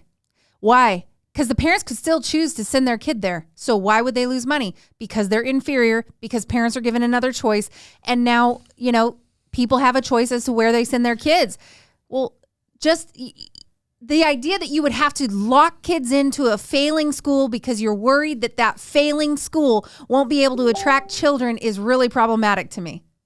No, I think, look, one of the biggest problems that I see with the overall argument, and I think my urban garden was saying, they were describing the nature of the controversy, but the answer that I always give back, and Corey DeAngelis talks a lot about this, he goes, whenever somebody says, if you allow for school choice, that will take money away from certain schools, the question that you have to ask back is, why is that?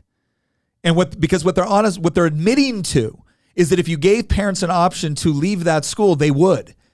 And what you're saying the solution is, no, we should force them to stay there in the hope that maybe in the future it'll get better. Well, if you want to take that risk with your child, be my guest. Why should you get to take it with other people's children? That's the overall arrogance, and I would say the obtuseness being demonstrated by people that refuse to provide an option. Here's the other thing that I would note about most of the voucher systems, most of the dollars following students systems don't include the entire amount leaving the school and following the student to a different school. In most cases, what it does is a significant percentage of the amount goes. Well, what happens as a result? Well, now you have actually more money per pupil staying within that school district. You have smaller classrooms. Well, aren't these things that we wanted more of? Didn't we want we wanted lower teacher to student ratios? Yeah, we talk about overcrowding in schools. Well, we've just achieved that. So what's the problem? And these are the things where, again, they keep twisting themselves in knots, and what they eventually end up with is, well, this just isn't going to help because we say so and we're the experts. Well, I'm sorry, but I think especially over the last 4 years, somebody screaming, I'm an expert, look at my degree, is not a sufficient argument anymore for a majority of parents. It's like here's the basic thing to check.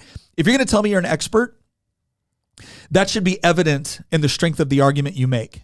If you have to rely on telling me you're an expert in order to buttress your argument probably sucks, and maybe you should get your money back from whatever institution of higher education taught you to argue on appeal to authority fallacies. How about that? All right, next one. Yeah. But we can't do that because we all got told that taking out loans was a good idea. Yeah. That and using the laws of logic is definitely bigotry. The intellectual elite, both white and black, get to the position that they do in this country that you disagree with. I mean, how do they have the influence they have? Well, no, but what's their from what your discussions over the years? What's their thought process that gets them there? Is it emotion or is it fact? Emotion largely, but also a large amount of self-interest, increasingly self-interest. I think that if you went back, into the 60s, you'd find people with different views like Martin Luther King or Malcolm X. But I think that both those men believed in what they said. Whereas today, you have people who are simply professional hustlers. And again, this is not peculiar to blacks or peculiar to the United States or even peculiar to racial issues. That organizations, typically, many movements are set off by idealistic people who want to promote some good for mankind or for some group. But as time goes by and as they succeed, they'll be followed by people who can use these things for their own self-interest. Pause right there. This is important, and I know we've got a quote up here, but we're running low on time, and so I'm just going to explain, because I talked a little bit about this before on what caused Thomas Sowell to shift from being a Marxist. And in fact, let me see if we can find the clip. I'd rather him say it than me explain it. If you look in the notes, it says "I was a Marxist" was the thing right there. Got it.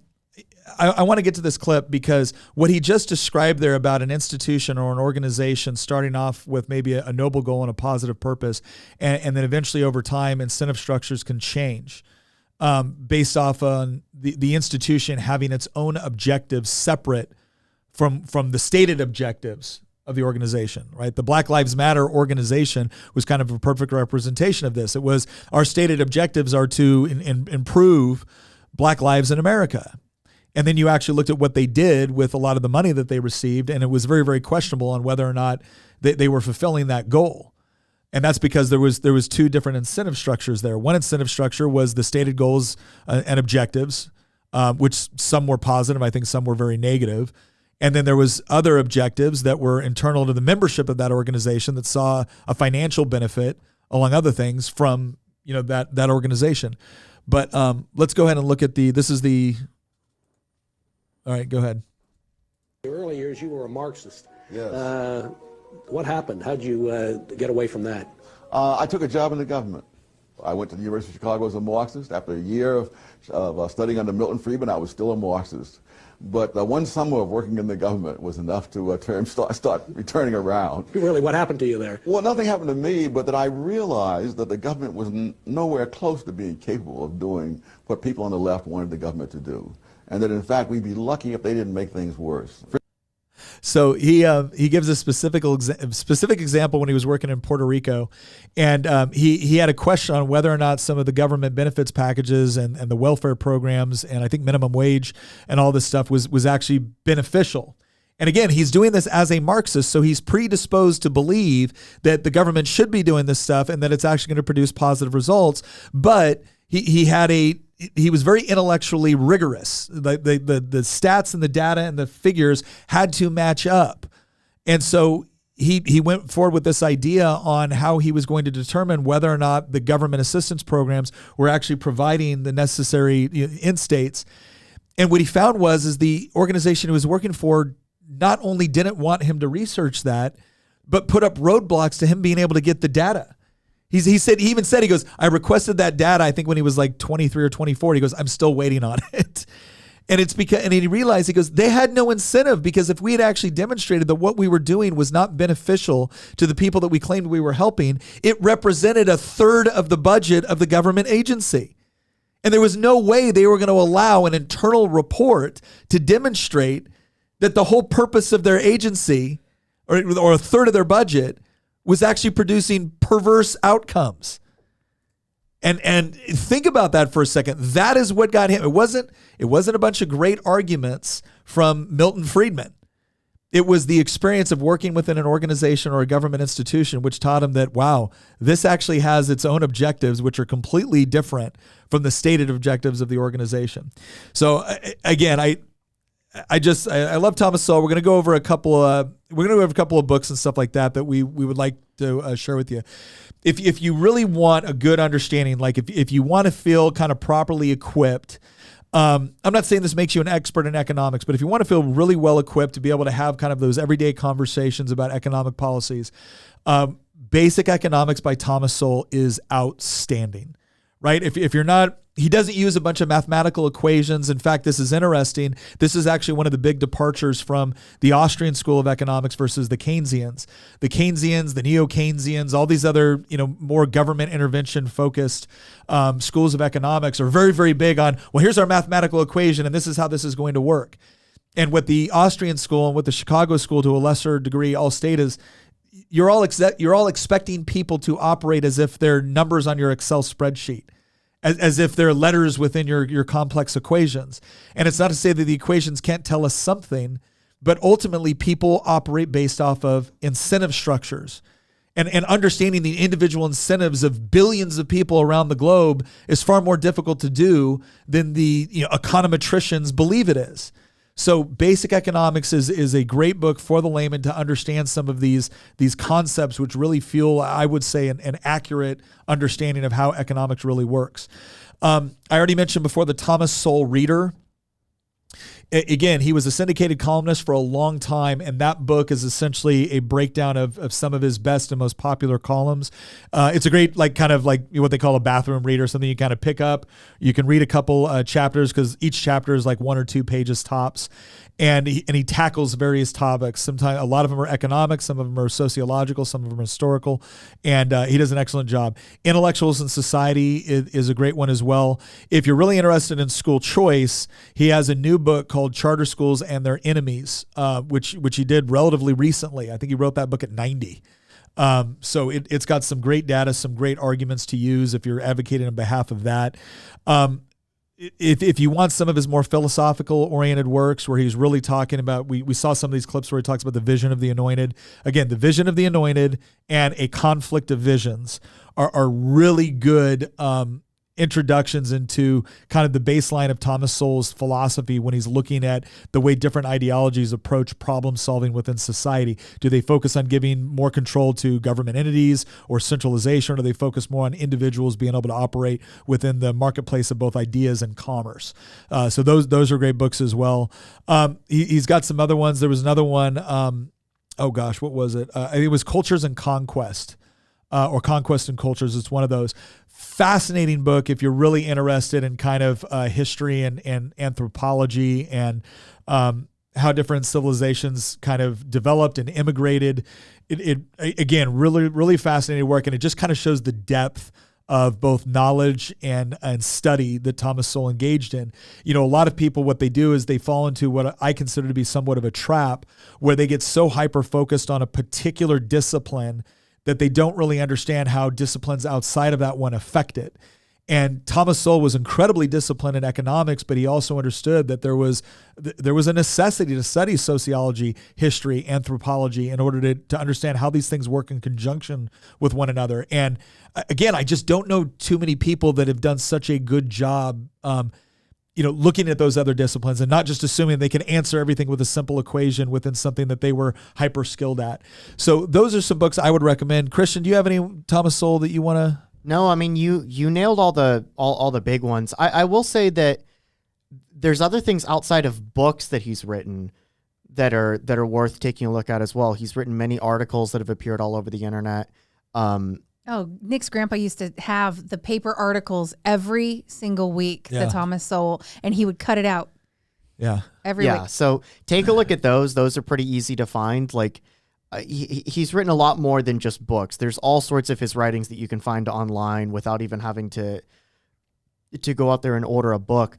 I will say that there's also a lot another thing that you could do if you want to just get to know him a little bit more is go on YouTube and just search for him. There's so many people that do reaction videos of saying his stuff too that's worth watching. But there's so many interviews we've only just barely scratched the surface here of the catalog of interviews that they've got of him going back like 40, 50 years. So those are my recommendations. But in terms of books, I think you already nailed most of them, Nick. Well, I think the other thing too, and to your point, for those people who don't have a whole lot of time to read, because I know that's become more and more difficult to do. YouTube, there's a channel called Uncommon Knowledge. It's out of the Hoover Institute at Stanford. That's where Thomas Sowell has been I think he's a chair over there. They probably have the most comprehensive list of interviews that Thomas Sowell has done. They're all within about like 30 to like 60 minutes. Peter Robinson is the one that does the interviewing for all of them. He is a great interview. He was actually the speechwriter for Reagan. He wrote the Tear Down This Wall speech. I think he wrote the Boys of Point du Hoc speech. But excellent interviewer. Excellent. Asks really good questions, keeps the conversation flowing, and I mean, just really brings out the best of Thomas Sowell in an interview. That personality, the kind of the witty sarcasm and everything else. So, Uncommon Knowledge is a great place to look. There's another guy I don't really know him, but his name's Liberty Penn. And he chops up a lot of the interviews, getting to some of the more like specific points. So if you're looking for kind of shorter clips or like 2 to 5 minutes long, Liberty Penn has done a really good job of consolidating a lot of those on his. So I would encourage that. Jim Ross said, experts lost their mythical status when I moved into a job where I suddenly became the expert. The job I held was automatically an expert. And when I moved out of the job, I was immediately no longer an expert. That it is amazing how that terminology gets utilized and sometimes misunderstood and whatnot. But listen, I hope this has been helpful. Again, we just couldn't be bigger fans of Thomas Sowell around this table. And I know he's out of all the contemporary thinkers that I look to and I appreciate, Thomas Sowell is on the top of that list. For all the reasons that we've mentioned through here. Hopefully you've seen some of what we're talking about in the clips that we demonstrated here today. But I just can't think of, in a busy world where you are looking for the most efficient way to get useful data, which is based off of empiricism, logical consistency. Thomas Sowell is an excellent resource, and I would just highly encourage you to look him out. Once again, thank you for joining us. I want to also thank Good Ranchers for sponsoring this. Again, Good Ranchers helps us make sure that we can do all this and we can do it consistently. Where we want to ask some other questions too about some other things that we can do with respect to content. If you want to engage in that conversation, you can go on our community chat with Circle. We're going to be asking some more questions on how we can improve and how we can do a better job here. But again, if you're looking for, quality, high value, meat, poultry, seafood, pork delivered to your door, Good Ranchers is an excellent company with good values and an excellent product. And with our promo code Nick, you're going to get $25 off. You're going to get free shipping. And if you sign up for one of the subscriptions, you're going to get free 2 pounds of their very, very high quality ground beef. And I'm telling you, every single month. Like this is what's great. You can just take this off your shopping list. I can't tell you how many times. If you're a guy, you will understand and appreciate this. And this is one of the things that I really appreciate about Good Ranchers. Because how many times, if you're a dude, and I'm sorry, ladies, but I'm going to come after you here a little bit here. If you're a married dude, and you get sent to the grocery store with a list of the things you're supposed to get, and you get the things, you get all of the things. And then before you leave, you're doing your due diligence, and you text your beautiful bride. You text your very own queen of the bees. Hey, babe, is there anything else I need at the store? Nothing.